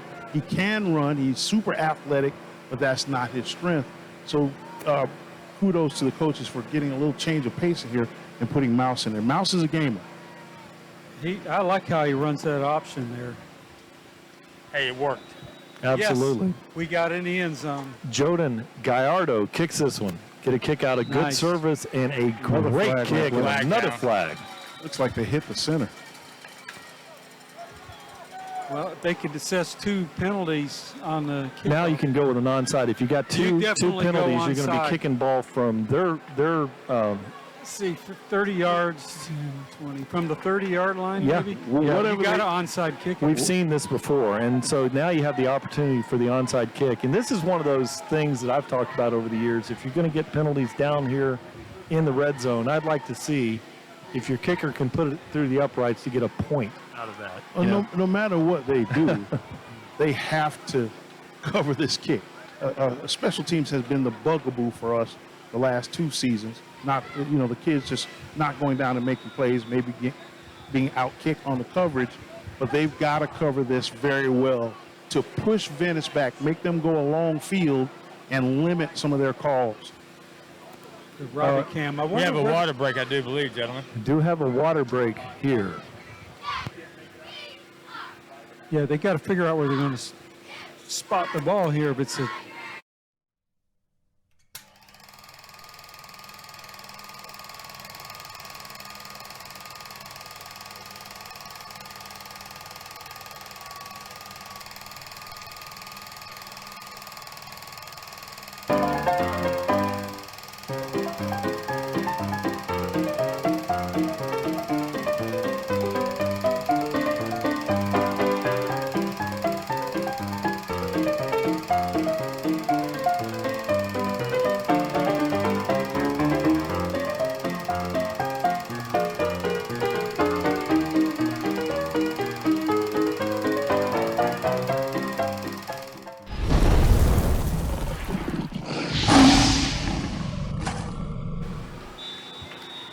to kick out a good service. That's the riddle there. 2 penalties there, and we kick the ball from the 40. Into the wind goes Gallardo. It's going to be a returnable kick fielded at the 1-yard line, running hard to the middle of the field. Xavier Hughes, boy, the ball got loose there, but he was able to, hang on to the ball. Good return up to the 26-yard line. Great coverage there by the kickoff team there. What we've seen the last few weeks, really all year, is that returner just goes straight up the middle. That middle seems to be the weakest point, and they were able to cover it well on that last play and really good. Make a good tackle. Good tackle by Houston. Good hard tackle. And the ball got a little bit loose there, but Venice comes out. Now he throws it out there. Does Brown, and that has to be Hayes out there, tackled by Jalen Wester. You almost said it, didn't you? I did. We've been talking so much about Wildcat quarterbacks. I almost mentioned his brother here. Now it's 2nd and 1.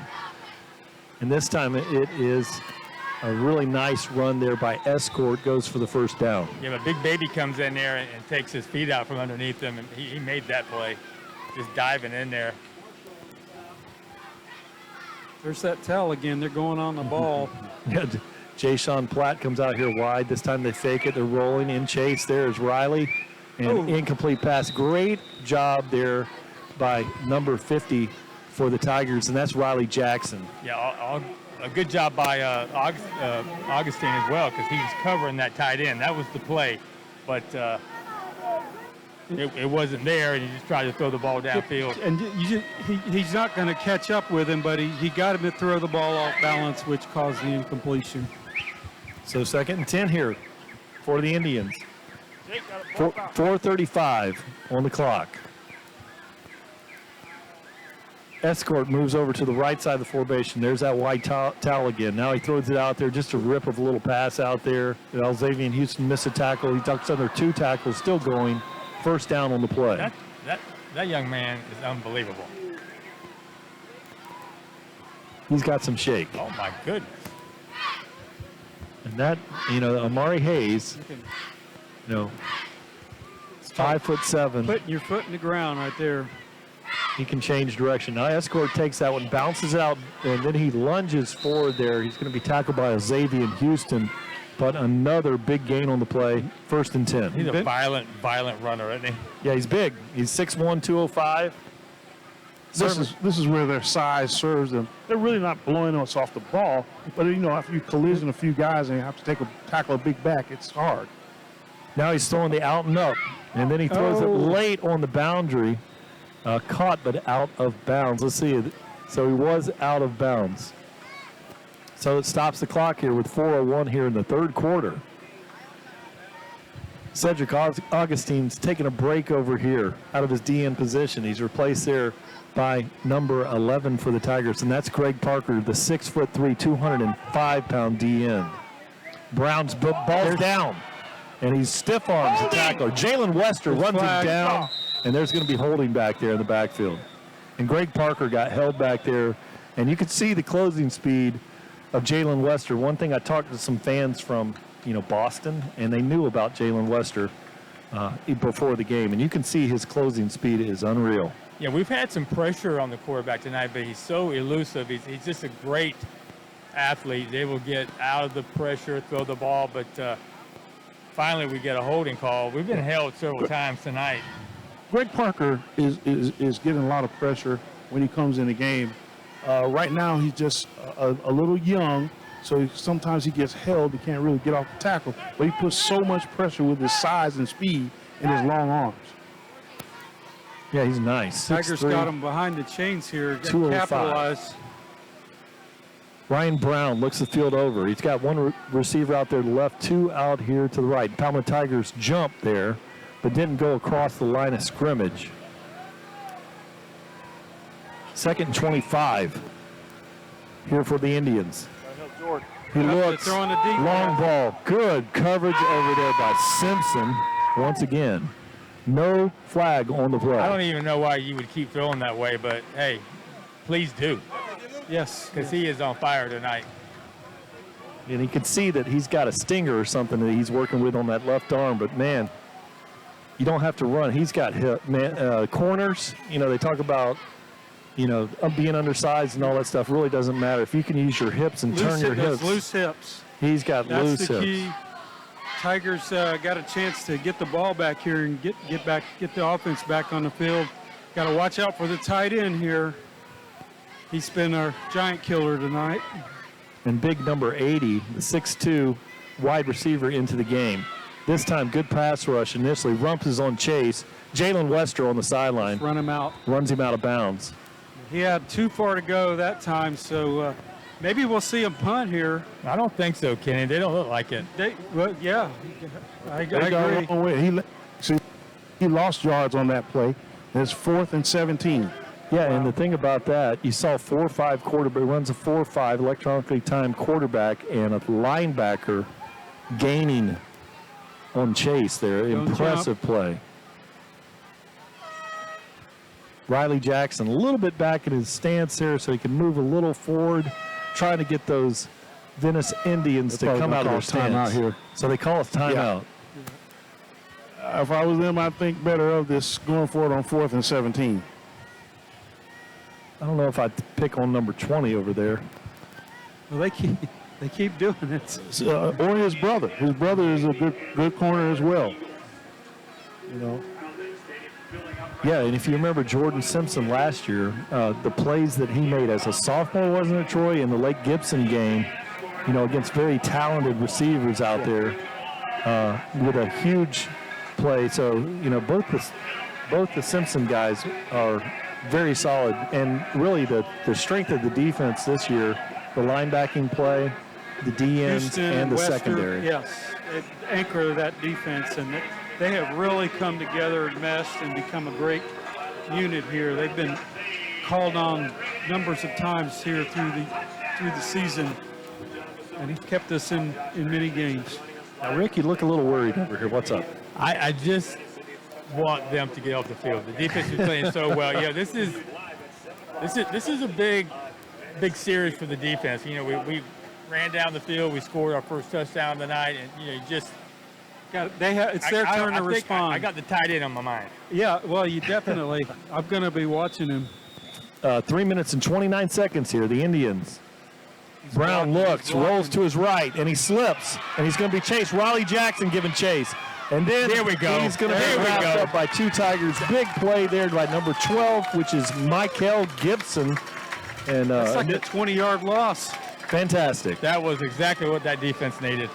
Now we got excellent field position. Like I'm with Troy. I mean, you know, that's a big gamble for it. I know you're a great team, 4th and 17. These kind of Venice is too good of a program not to have a special team situation on a 4th and 17. You've been playing great defense all night. There's nothing good can come on 4th and 17. Then you've got a very excellent long snapper and a great punter, and had an opportunity to pin the Tigers deep. They will take it. And the wind at their back. Now Cleve Benson out there running the Wildcat. We'll call it the Wild Tiger tonight with Nasir Edwards in the backfield. Did we have some movement? Yeah, that was a center. He flinched a couple times. Oh, goodness. They missed the first one. They got the second one. You got to watch those centers. They'll fake the line call, and he got caught with his hand in the cookie jar on that one.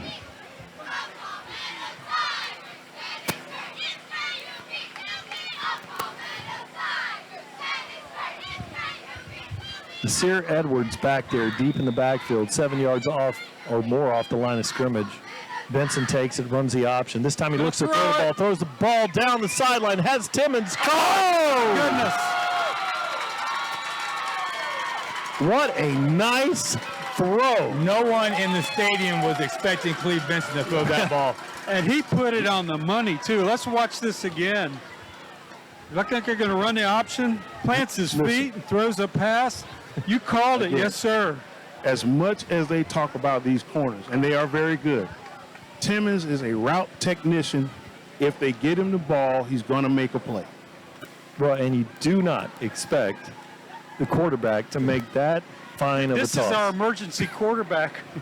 Yes. Literally our third-string quarterback leading us here against the top-ranked team in Class 8A, We got our top third- 40 in the country. Got our third string tailback in the game as well. Now this time, a great play by the Mike linebacker, I believe, stepping across the line there. See if we can get some numbers there. 33 out there making a great play, and that is George Phillip out there. Kind of an interesting wrinkle. Usually plays DN, kind of came along inside on that play. And I tell you what, that is a humongous nose tackle out there for the Indians. That entire D-line is humongous. Yeah, and they're all back from last year.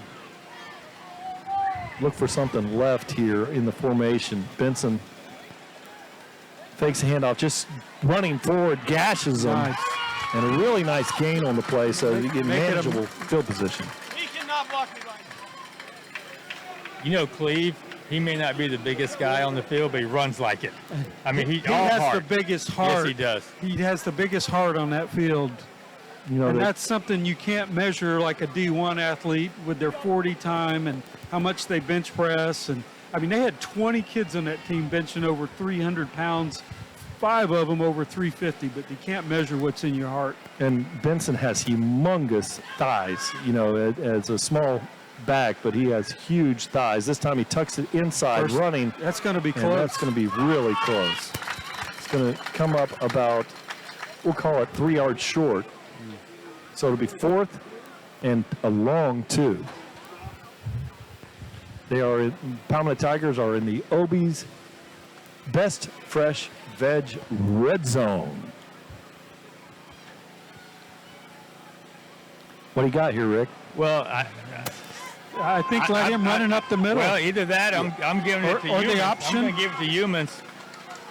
But I tell you what Cleve has done. He has brought some excitement to this offense. There's no a nice spark. No doubt. Oh, high snap. Benson manages it very easily. Drives forward, going to be very close. It's hard to tell from our Oh, angle. looks like a bad spot. They're putting it right on it. I really thought he had it, guys. They got the marker marked here at 4th down already. No, I see a first down with look the. at the marker over Yeah, there. no. That's your first down. Yeah. Change that. That thing. might be the game-changing play right there. that Now might they got to be. finish. Got to finish this drive here. Wow. So a huge play there. Yeah, and you know, we talk about Cleve Benson, and like we talk about the immeasurables, and it's not the size of the dog in the fight. It is the fight in the dog, and that's what you're seeing out of this Wild Tiger offense with Cleve Benson with big Vontae Humans in the backfield. Rockland Lodge in the slot, Simmons wide, They let it 0 run on the down. clock. That's the 3rd time this half. So that is going to be a delay of game on the Tiger.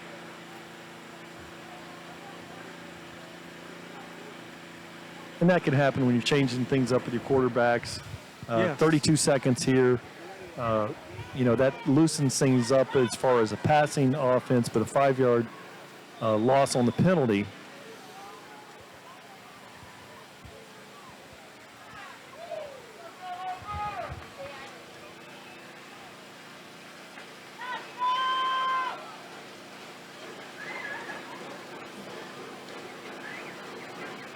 Benson in the backfield. Oh, high snap. What a play. Catches it, turns What a up, play. and Wow. lowers his head, runs into the linebacker. I don't even care what we got. He just saved. saved it. He just saved the series there. 4th quarter. 4th quarter, as Already. the quarter Wow. closes here, the Palmetto Tigers trail in this one, 21-2. We're wearing number 7 in honor of our friend Michael Steele. He was killed by a drunk driver. Don't drink and drive.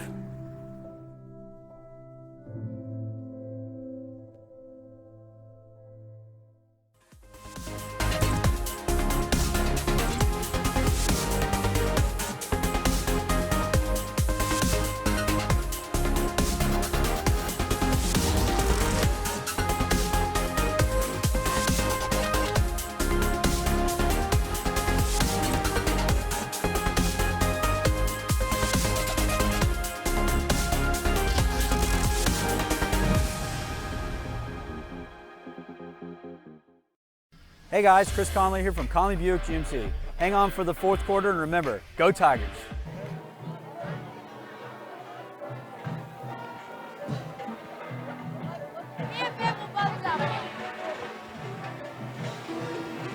Back to live action here at the beginning of the fourth quarter. Palmetto Tigers driving here. Quarterback, you know, we're just miles south of the Big Cat Rescue, and it has been the Big Cat Rescue offense led by Cleve Benson and the Wild Tiger here. Impressive. The play that he just made to even bring that snap down was a game changer if that thing gets past him. Might have saved the drive here. It's given us a couple of decent chances here to put it in the box. Humans in the backfield. Augustine's out there blocking. This time they flip it out there. Rockland Lodge driving forward. Nice gain on the play. Brings up third. Ball is going to be spotted. Very hard for us to see from this vantage point. We'll wait for the marker over there. Is that about the 6? What you got, Troy? 6? What yard line are we on? It's at the 7-yard line. Okay. Sorry about that, guys. Coming in and out. 7-yard line. There you go. Gotcha, Troy. Thank you very much for the Arctic Air sideline report. It's 3rd and goal, correct? Yep. 3rd and goal. 3rd and goal, actually from 6.5. 6.5. Gotcha. Humans in the backfield. Benson takes the snap. Keeps it. Driving forward behind Humans' block. Nice little gain on the play. It looks like he got it down to about the 2. I'll bring a 4th down and 3. 3. 4th I think you go for it. You got 2 down territory. You got to go. Make it a 4-point ball game. You know, and what you've seen with Palmetto's offensive line, pretty big in size. They've really tightened up the gaps on that. And then Venice, they're having a hard time finding Cleve Benson back in there. He's tucking. He's doing his work done. Maybe an option here. Wide side. Rockland Lodge, single coverage out wide to the left. Benson takes it, runs forward, driving hard, gets hit along the line of scrimmage. He's going to be short. We got two flags. 2 flags by the line, way on the far end by the line judge. Looks like it's going to be on the Tigers from the initial indication. Wow, missed opportunity there, guys. That hurt. So they're going to decline that penalty. They had to call that one out there on one of the receivers. One of the receivers was not on the line. It looked like Timmons came off the line. He was on the line, and he backed off the line. So. Okay. So I was looking at Rockland Lodge far to the left over there, and he was good. So Timmons on the right side of the formation. Good call, Troy. Defense is playing pretty good. This is their worst field position. Do we gamble here and blitz? Sure. We've been having a hard time getting through there, but this would be a great time for Big Baby to shoot through the gap. Get a cheap score here. Just pounding that one forward. Jalen Wester makes the tackle there. It looks like he's going to be about at the 8-yard line. Well, you got to force them to have punt. Yes. Ryan Brown. Plenty of time on the play clock. He really hands this one off. Really good run there. And that, again, is escort and a big first down on the play. Demarion Escort really starting to pile up the numbers here. He's a nice... Yeah, they didn't run him much in that first half, but they're using him. Working him hard right now. I mean, I don't see them not using him as much as they can. We're fourth quarter now. Oh, Riley Jackson got cut blocked there. And the big gain on the play, but dangerous play there. Goes for a nice gain on the play. That looked scary from down at sideline level, didn't it, Troy? It was. He went very low. And almost, if that other guy engaged him, it would have been a chalk block. That's right. Oh, a little bit shaky on the exchange there. Riley Jackson in the backfield. He breaks out of there. Rumpf tries to make the tackle, but he drives forward for a big first down gain. Ryan Brown showing that they had him power. back in the backfield, and he managed to break loose. Yeah, he's strong, but they're chewing up some big yardage here, guys. And this has been their MO here in the second half to do an up-tempo here. Brown this time looks out there, he throws the route. Jalen Wester closes the gap, and just amazing. And Simmons over there in coverage, but you really are having the opportunity tonight to see Jalen Wester. Yeah, he's on fire every game. This time dive to the middle, and he creases him. And he's got the long run, and he is gone for 6. And that is number 13, Demarion Escort, with a big touchdown run. It was the tight end in the first half, and this running back here in the second half. Yeah, unfortunate too, because we had an opportunity to score, we couldn't punch it in, and they just come right down the field, guys. It's a nice hole, they just run it right down our throat. Their ability to hold that ball in the mesh and the quarterback to keep really freezes a great tackler like Jalen Wester. He has no idea where the ball is. And he jumped the gap, and just the wrong gap on that play. This time the kick is up, and it is good. So for 9-11 here in the fourth quarter, the Indians lead this one 27-10.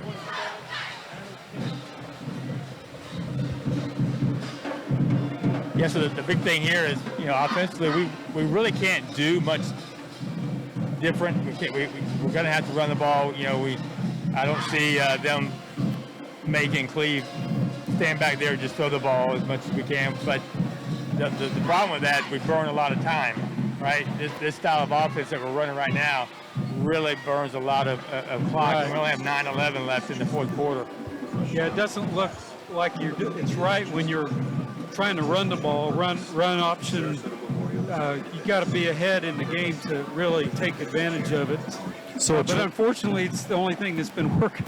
Right, exactly. 28-10 lead. They were a little flip. I looked at the TigerVision here. Jordan in the truck had the correct score up there. I was looking at the board over there, had 27 on the board, but it's 28-10 with 9-11 here in the fourth quarter. And an unfortunate 14-point swing. This game could have easily been 21-17. Yeah, very easily. Still a lot of football to be played. Yes, sir. High kick. Now this is going to be returnable, and it's going to be Simmons back there. He's got the ball at the 10-yard line, running east and west here. Finally tucks it up. Great play there, and that they're great. They're a great cover team, buddy. They cover those kicks. They run down the field. They stay in their gaps. They don't come out of it. And showing good speed there. 25, I believe, is the number there, and that's Logan Ballard, Mike linebacker, 6 foot, 210-pounder. Just a great coverage. They have us on about the 15-yard line. That's outstanding coverage.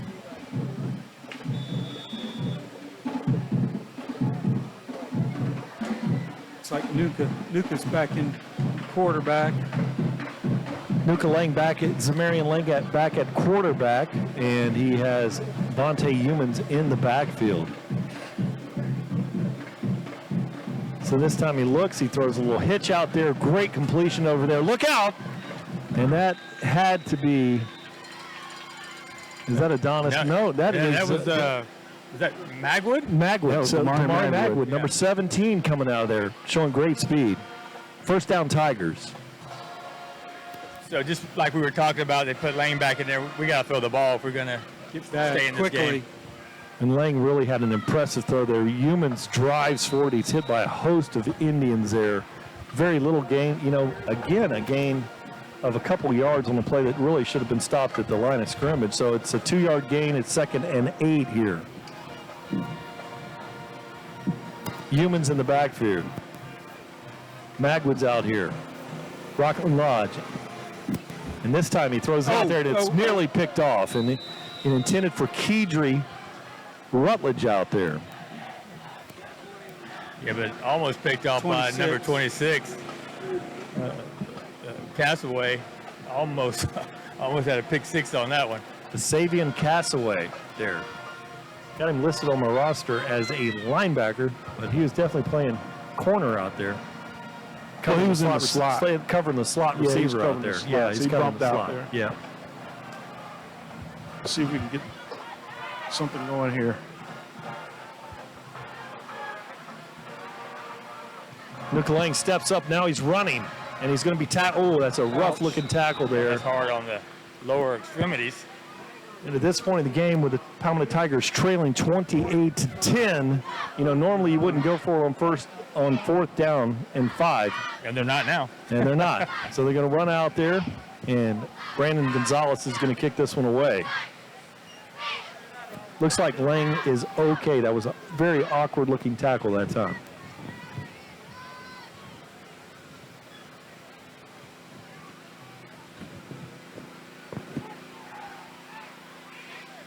Troy, I think we got Amari Hayes. We're standing parallel. And so one player short, we run him in there. Timeout called by the Palmetto Tigers. That's Sears, number 2. Sears, number 2. We're standing we're looking parallel across. Couldn't pick up his jersey. Great call there by our Arctic Air sideline reporter, Troy. Yes, guys, you know, the players are still into the game. Coaches are still coaching hard. You know, it's a dire situation, but I like the attitude. I like the atmosphere over here. I like the family unit, and they're playing their best. They're playing hard against a really good Venice team. Yeah, one thing I see on the sideline over to Troy there, it's very businesslike. I don't see any heads dropping. I don't see any of that negative energy over there. It looks like the Palmetto Tigers are still prepared to play ball tonight. No doubt about it. I mean, 3 plays. We're in the red zone twice. We dropped 2 interceptions. Well, one interception for a touchdown and tripped on that should have been a touchdown. That's correct. Got caught up with his own blocker there on a fumble recovery. Good snap. Jacob McMillan is doing a fine job snapping the ball tonight. Sears comes up, a little shaky catch there, but he makes at the 39-yard line. So those Venice Indians, you know what we've seen a lot of ground and pound on that last series. And they're going hurry up to take advantage of their running game, and they've been scoring early, quick, and often here. And if you come out in that bare front and you're taking some gambling a little bit, that's when you get the long rushing plays. But Palma lines up kind of a 3-4 look. Augustin's way out there wide from his DN position. Brown changes things up. Great job by the quarterback changing things up along the line of scrimmage. He has Escort in the backfield with him. This time he hands it to Escort. He bounces through a tackle, driving forward, and about a 9-yard gain on the play. And I wouldn't expect them to do much more than this right here. I mean, to have the clock out. Great running game. He's getting stronger every snap. O-line's blocking well for the Indians. Didn't get much of a spot there, so they call it 2nd and 3.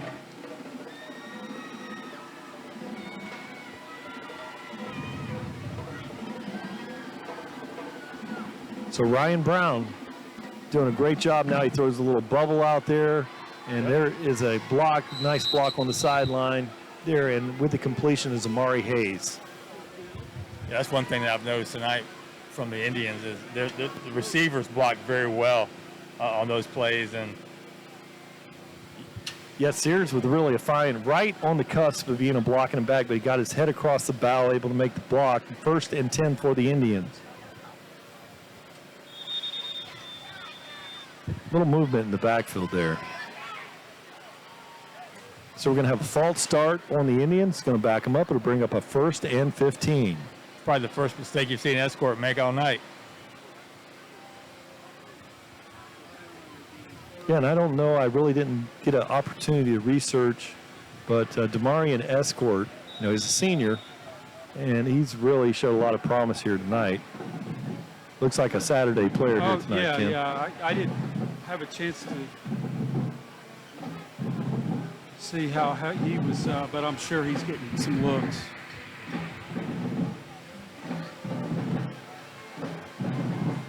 There's Escort, hits a crease. Wester comes in there low and stumbling forward, and it brings up a 2nd and we'll call it 12. Oh, that was a late flag. Well, I don't agree with that.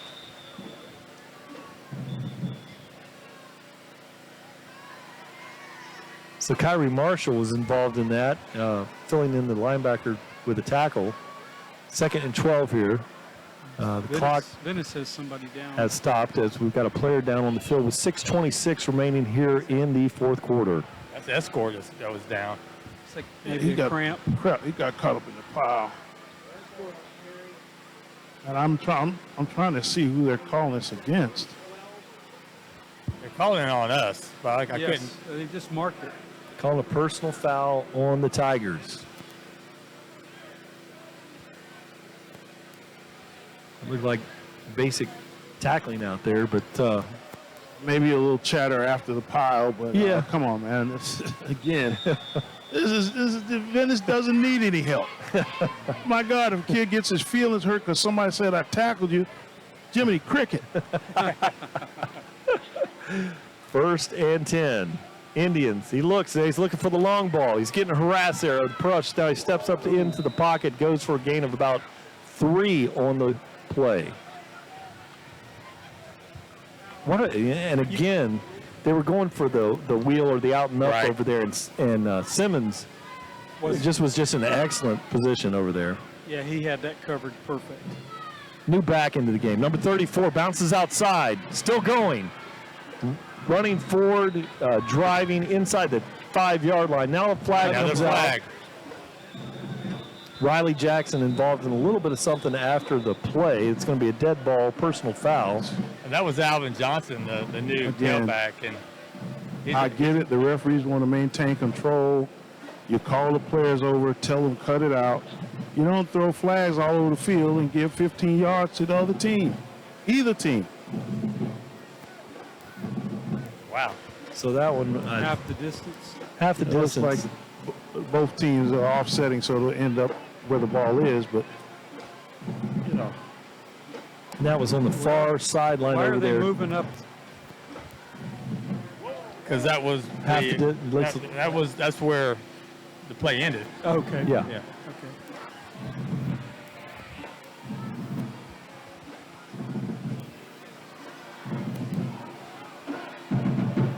Okay, while they sort things out here, the play has been blown live. Looks like the ball is about at the 7-yard line. This time, Brown keeps it. Oh, he's just dragging, he just powers forward. He just powers. He's spotted down at the half-foot line. Yeah, he's got to be inches away from the end zone. So what you probably will see here is a little quarterback sneak. You got a 6'5", 203-pound quarterback back there. Now he's going to take the ball out of the shotgun. A little bit of a surprise there. Got the new back in the backfield. Runs it inside, driving for the touchdown.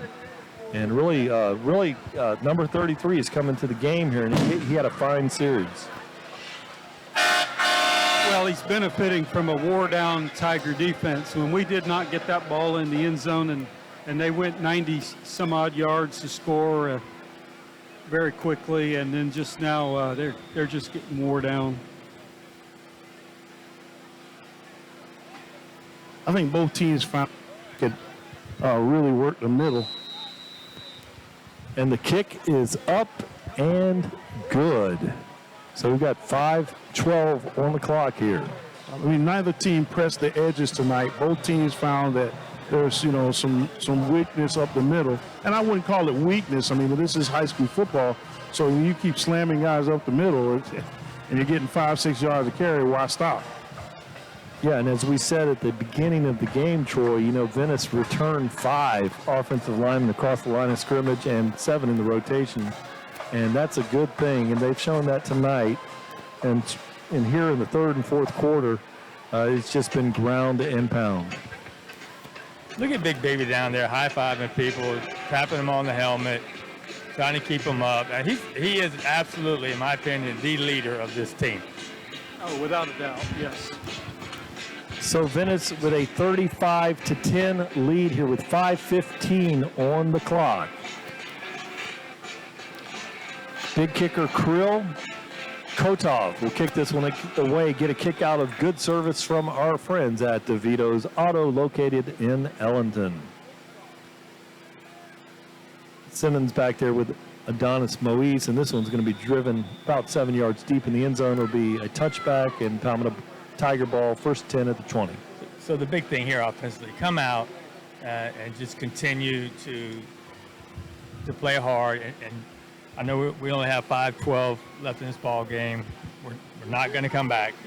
But let's put some points on the board, right? Let's work towards next week. Let's have a good drive. Yeah, have a good drive here. Let's try to get in the end zone one more time here. That would make the game look a little bit closer it's closer than the score reflects, but it would be nice to cut that margin back a little bit here. Duke Timmons out there wide to the left along with Adonis Moise on the right side of the formation here. Rockland Lodge along with Zakidri Rutledge. Lang eyes the field, throws a little short pass there. Great catch there. And that is number 23 for the Tigers, Rick. 33. I believe. 33. That's Edwards. Nasir Edwards.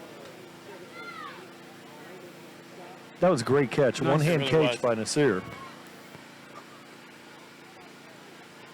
So 2nd and 3 for the Tigers. Lang looks. A lot of pressure. Maurice. Come back. Receivers need to come back.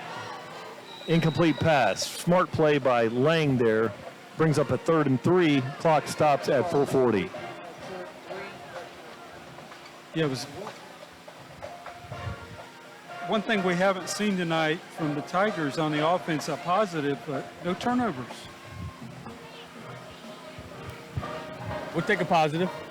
Yes. Yeah, we'll take a positive. The backs have been running hard. Backs have been running hard. Securing the ball. I mean, they've done well. Nuka Lang comes out here wide, talks things over with the coaches back there in the quarterback position.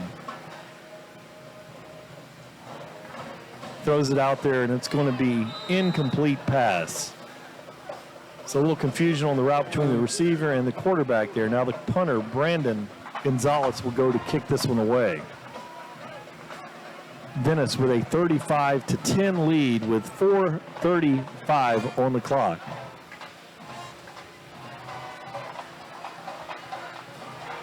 Back to return the kick this time is number 1, Jashawn Platt.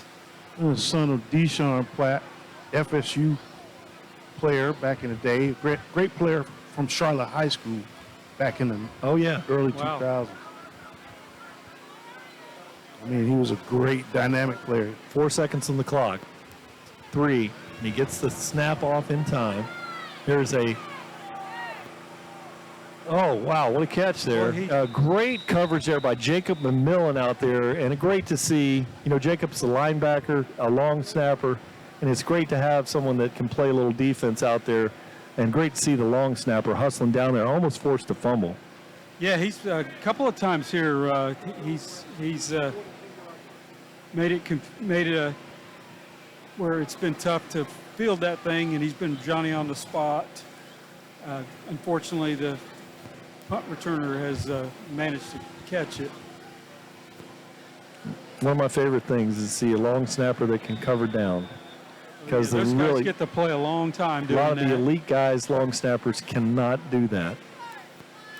Usually you get one or the other. 4:14 on the clock. Palmetto with some fresh jerseys out there. Brown still in the game. Rolls, throws a little out there. Great catch out there. And that's Hayes. He's going to be tackled out there. And so the clock, now it's a gain of about 4 on the play. Clock 3:59. Yeah, a lot of white jerseys out there, Brian. Javon Mack at the top. Not bad. Got a bad snap there and recovering that. A loss on the play. Venice is going to clean that up. They've had several of those tonight, and as they get deeper into the season and start playing their district games, they come back to haunt them a little bit. Austin DeBrun is back there at running back, senior, 5'9". Brown looks, throws a long ball down the middle of the field, wide open receiver.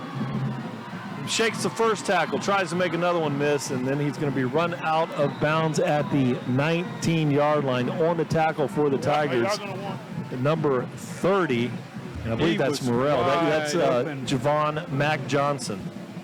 Running down the seam, he was wide open. Well, Mari Hayes, just a busted coverage with a lot of new faces out there in the Palmetto Tiger secondary. Right up the field. Anthony Marshall now checks in for the Tigers at cornerback over there, and he's covering Keyshawn Sears. Tough matchup. He's looking over there, and then he flips it out there, safety valve, going across the field, tackled there, and then that was Deshaun Platt. And a good pickup on the play, and then bring up a 2nd and 7. So I guess Venice wants to put 40 on the board because they're not trying to run this clock out. They're trying to score. No, they're leaving the starters in there. Yeah, you know, seasons change, though. Everything rolls around. That's right. That's right. That's right, Troy. Go ahead and put this whooping on our little puppies right now. It's 9th and 10th graders. Okay, I love it. Yeah, you know, tonight as we started the broadcast, I'm looking at a lot of 11 and 12s here for Venice, and a lot of 9 and 10s and for the Palmetto Tigers. You think about it, sophomore quarterback laying out there, and you know, receivers and returners out there, freshmen. So a very young Palmetto Tiger team tonight. We were playing with our 3rd-string quarterback, 3rd-string receiver, and a makeshift offensive line against the top 40 team in the country. So Dominic Harris, number 34, checks into the game. He's defensive back, 5'11", junior for the Tigers, 165. Also out there playing now is number 42. And unfortunately, I don't have him on the roster. Troy, you got the name? Pick it up. That is Cale Bunce, I believe. Cale Bunce out there. Cale Bunce playing linebacker.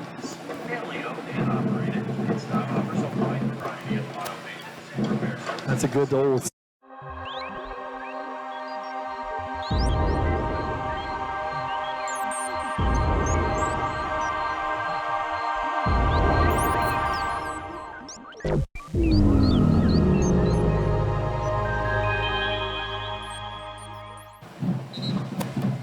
Next time we're sitting in the stands, remind me to bring a cushion. Yes, that's very, very wise. Yes, we're just going to need to put some cushions in the car because we just don't know if we're going to be in the stands. Brownlee still, you know, still in the game, and so number 27. You know, we've seen him quite a bit here. Austin DeBron, the running back. Palmetto Tigers have changed things up quite a bit. Brown looks, throws the long ball down the side. Great coverage over there. Let's see the Tiger on the defense. That's number 30 for the Tigers. Mac Johnson. Javon Mac Johnson. Son of DJ Rico Johnson. We don't even need a roster with Troy around. Troy, yeah. These are all my kids, man.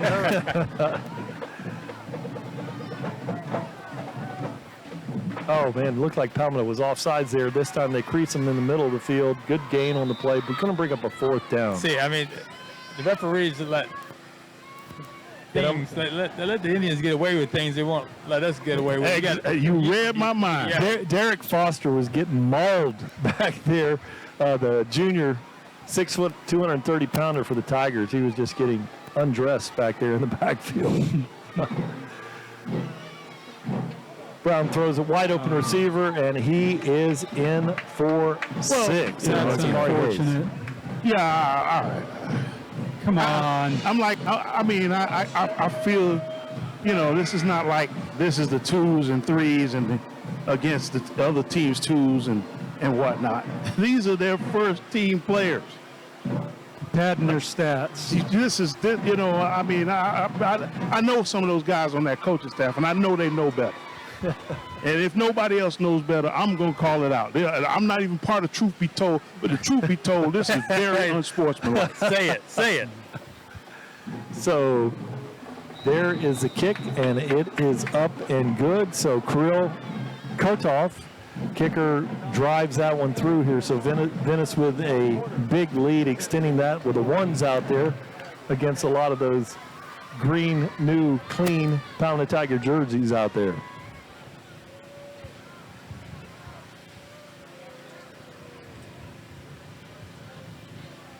Well, guys, I'm proud of the heart that all these young men have shown tonight, and you know, these games will pay dividends later on, right?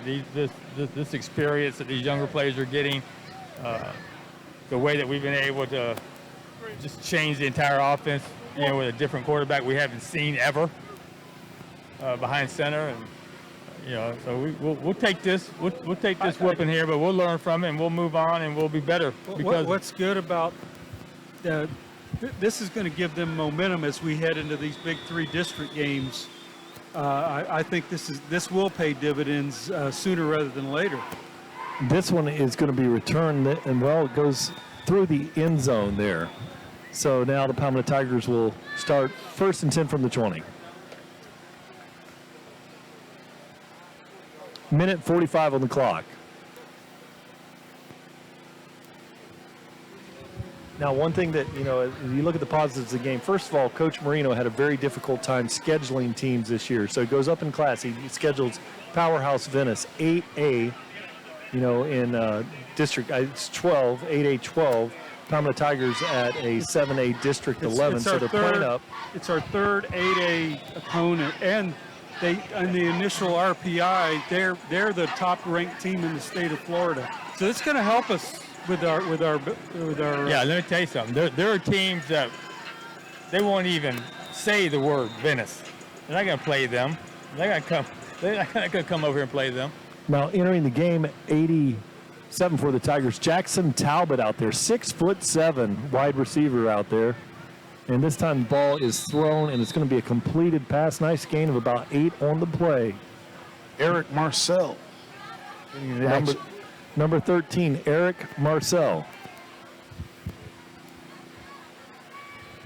Now, how'd you know that? He wore his shirt untucked over there at Lincoln like that, Troy? No, he's one of my ball players. Played on the basketball team as well. Good basketball player. Lang steps up, was looking out there for his receiver. He's looking out there for Eric Marcel. Eric, 5'11", 175 pounds. And so the Palmetto Tigers have got some players with some playing time. And, Talbot over here is an interesting story. I see him run in sprints, and he runs for the top 3 in the sprints. He's a senior. He's 6'7" and 190 pounds out here at wide receiver.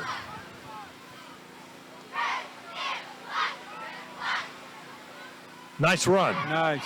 He's at the 40. He's at the 50. Nasir Edwards. Nasir Edwards down to the 37-yard line. Well, 1:08 on the clock. And we've got a injury on the field. It might be him. I think that's him. Is that Nasir down there on the field, Troy? Yeah, that looked like he fell on the ball. Okay. After the play. Great run by Nasir. And that is if that is when you get the wind knocked out of you, well, it looks. Let's see what happens here. Great run. Great vision. Great cut in there. Look at Rockland Lodge out there. Out there, yes. Out there throwing blocks. Oh, yeah, he landed right on the ball. Yeah. That'll smart a little tight. Oh, that is just terrible. Doesn't feel good. You make the funny noises, but he's going to be all right.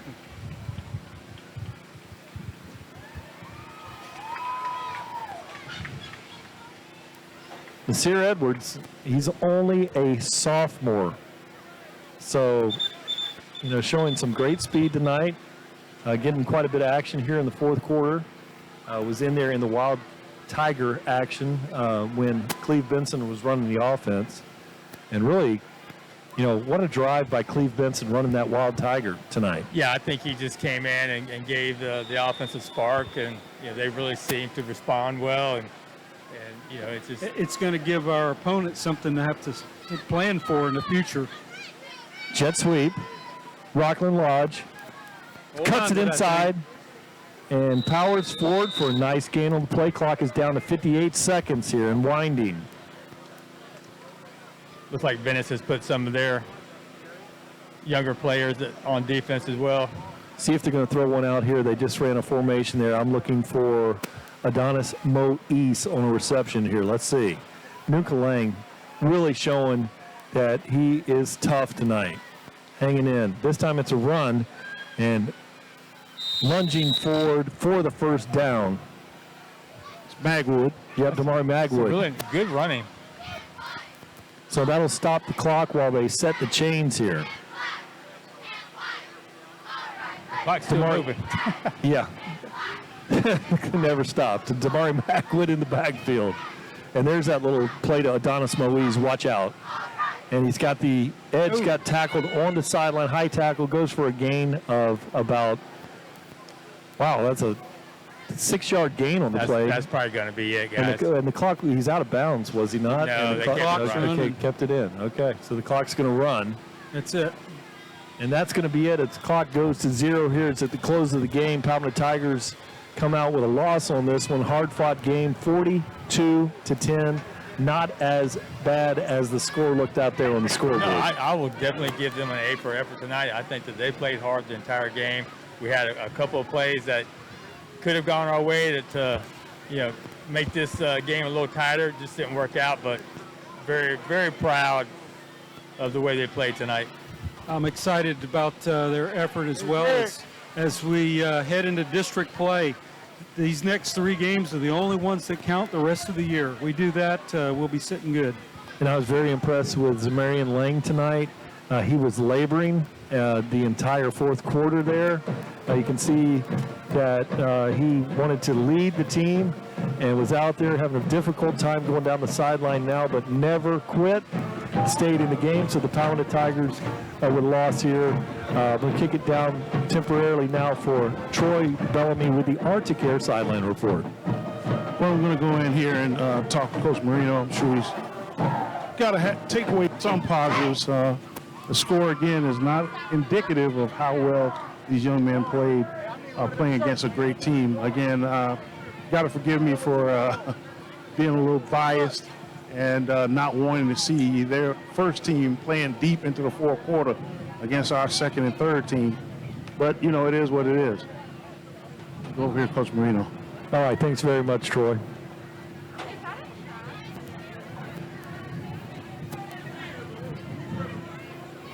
Troy working his way to Coach Marino, talking to the players. Outstanding. That score is not indicative of what you guys did defensively. Offensively, we got to do a little bit more. We hung our defense out to dry. They gave us turnovers, and we didn't capitalize on those turnovers. We got to do a better job, offense. We got to do a better job. Okay? Now, go get a district championship. Now it's time. Now it's time. Go get a district championship. Okay, you have gone through the gauntlet. Now it's time. You're 1-0 in the district week. You got to come back to work tomorrow morning, see the mistakes, see the opportunities we had today against the #1 team in the state, and now it's going to test our character. Do you want to go be champs? Because you can. You can.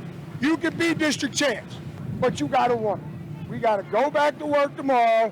We got to go out and have a great week of practice, go on the road, and win district #2. All right, let's go bring it up.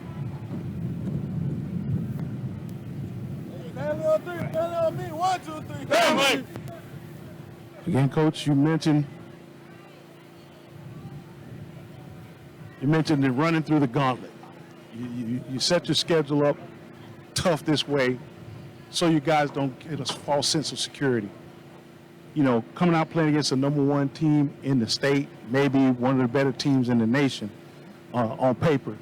And you guys really put up a fight. Talk about a little bit about their effort and what you saw tonight as positives. Yeah, like I said, our defense played outstanding. I don't know, if they're a high-powered offense, but, we put them on the field way too much. They gave up big plays late when they were just worn down. But that first half, they were giving Venice everything they could handle. Offensively, we knew being without our starting quarterback and we were down a wide receiver, we knew it was going to be tough. But, that's what it is. That's football. You're never going to have a full gamut of guys. You're only healthy the first day of practice, 100% healthy. And so we just got to do better. Guys got to step up. Coaches got to do a better job coaching them up. And, we got to go out and execute offensively. We just put the defense on the field way too much, and we didn't capitalize on our opportunities. And I think we had the ball down in the red zone a few times, and we're just not putting up points. We got to put up points. Injury report. You got guys out. You have, like you said, you mentioned you had your receiver, your starting quarterback, lineman. Nuka looked like he was banged up a little bit tonight. Give us an injury report, what you're looking at the rest of this week.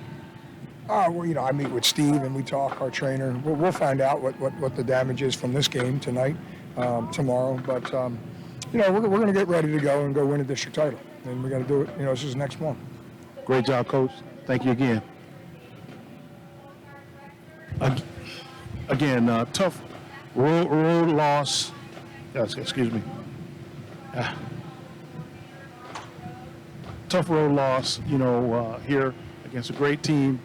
Again, our guys hung in there for 3 quarters, and young group of guys hung in there despite injuries, despite some setbacks. The one thing that you talked about, Rick, early in the game, or in the pregame, was limiting turnovers. You only had the 1 interception, and after that, it became a field position game. And they did a good job with hitting their tight end to loosen things up for the run in the middle. But overall, you got to be pleased. Anyone that's watching this game has to be pleased, not necessarily with the score, but the effort, the energy also. Nobody hung their head. Nobody was complaining. There was no mumbling. There was none of that negativity that typically surrounds a young ball club. And we've seen that happen to us a few times, just like it happens to any other club. But tonight, everybody was family, and they all hung in. Yeah, exactly right, Troy, because we have seen 10 years ago, we saw a couple of teams that would have basically shut down with a score like this. That's nowhere close to what we've seen tonight. Tonight was battle until the end. It didn't matter what the score was, they came out, they played hard. You have to be encouraged about that. You have to be excited about what you see. And I've been saying this all year is, hey, we're going to win a district, but we've got 2 more years of just outstanding Tiger football, coming our way, man. So I'm just proud to be a Tiger.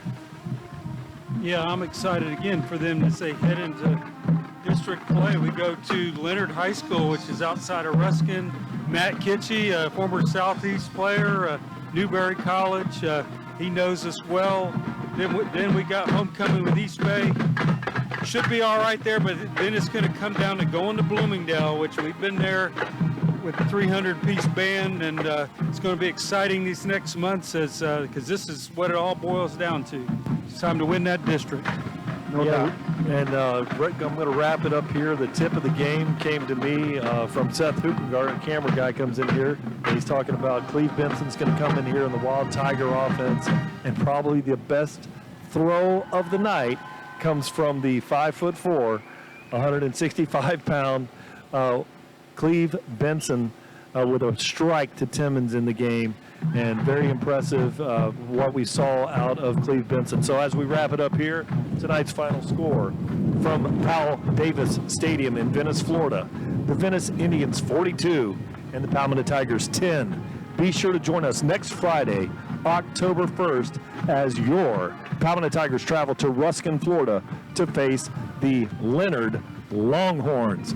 We again thank you, the #1 fans in the world, for watching TigerVision is presented by Conley Buick GMC. I'm Brian Varnador. Remember, fans, for great Manatee County high school football north of the Manatee River, you'll only find it here in our town with our team, Palmetto High School. One town, one team. Go Tigers.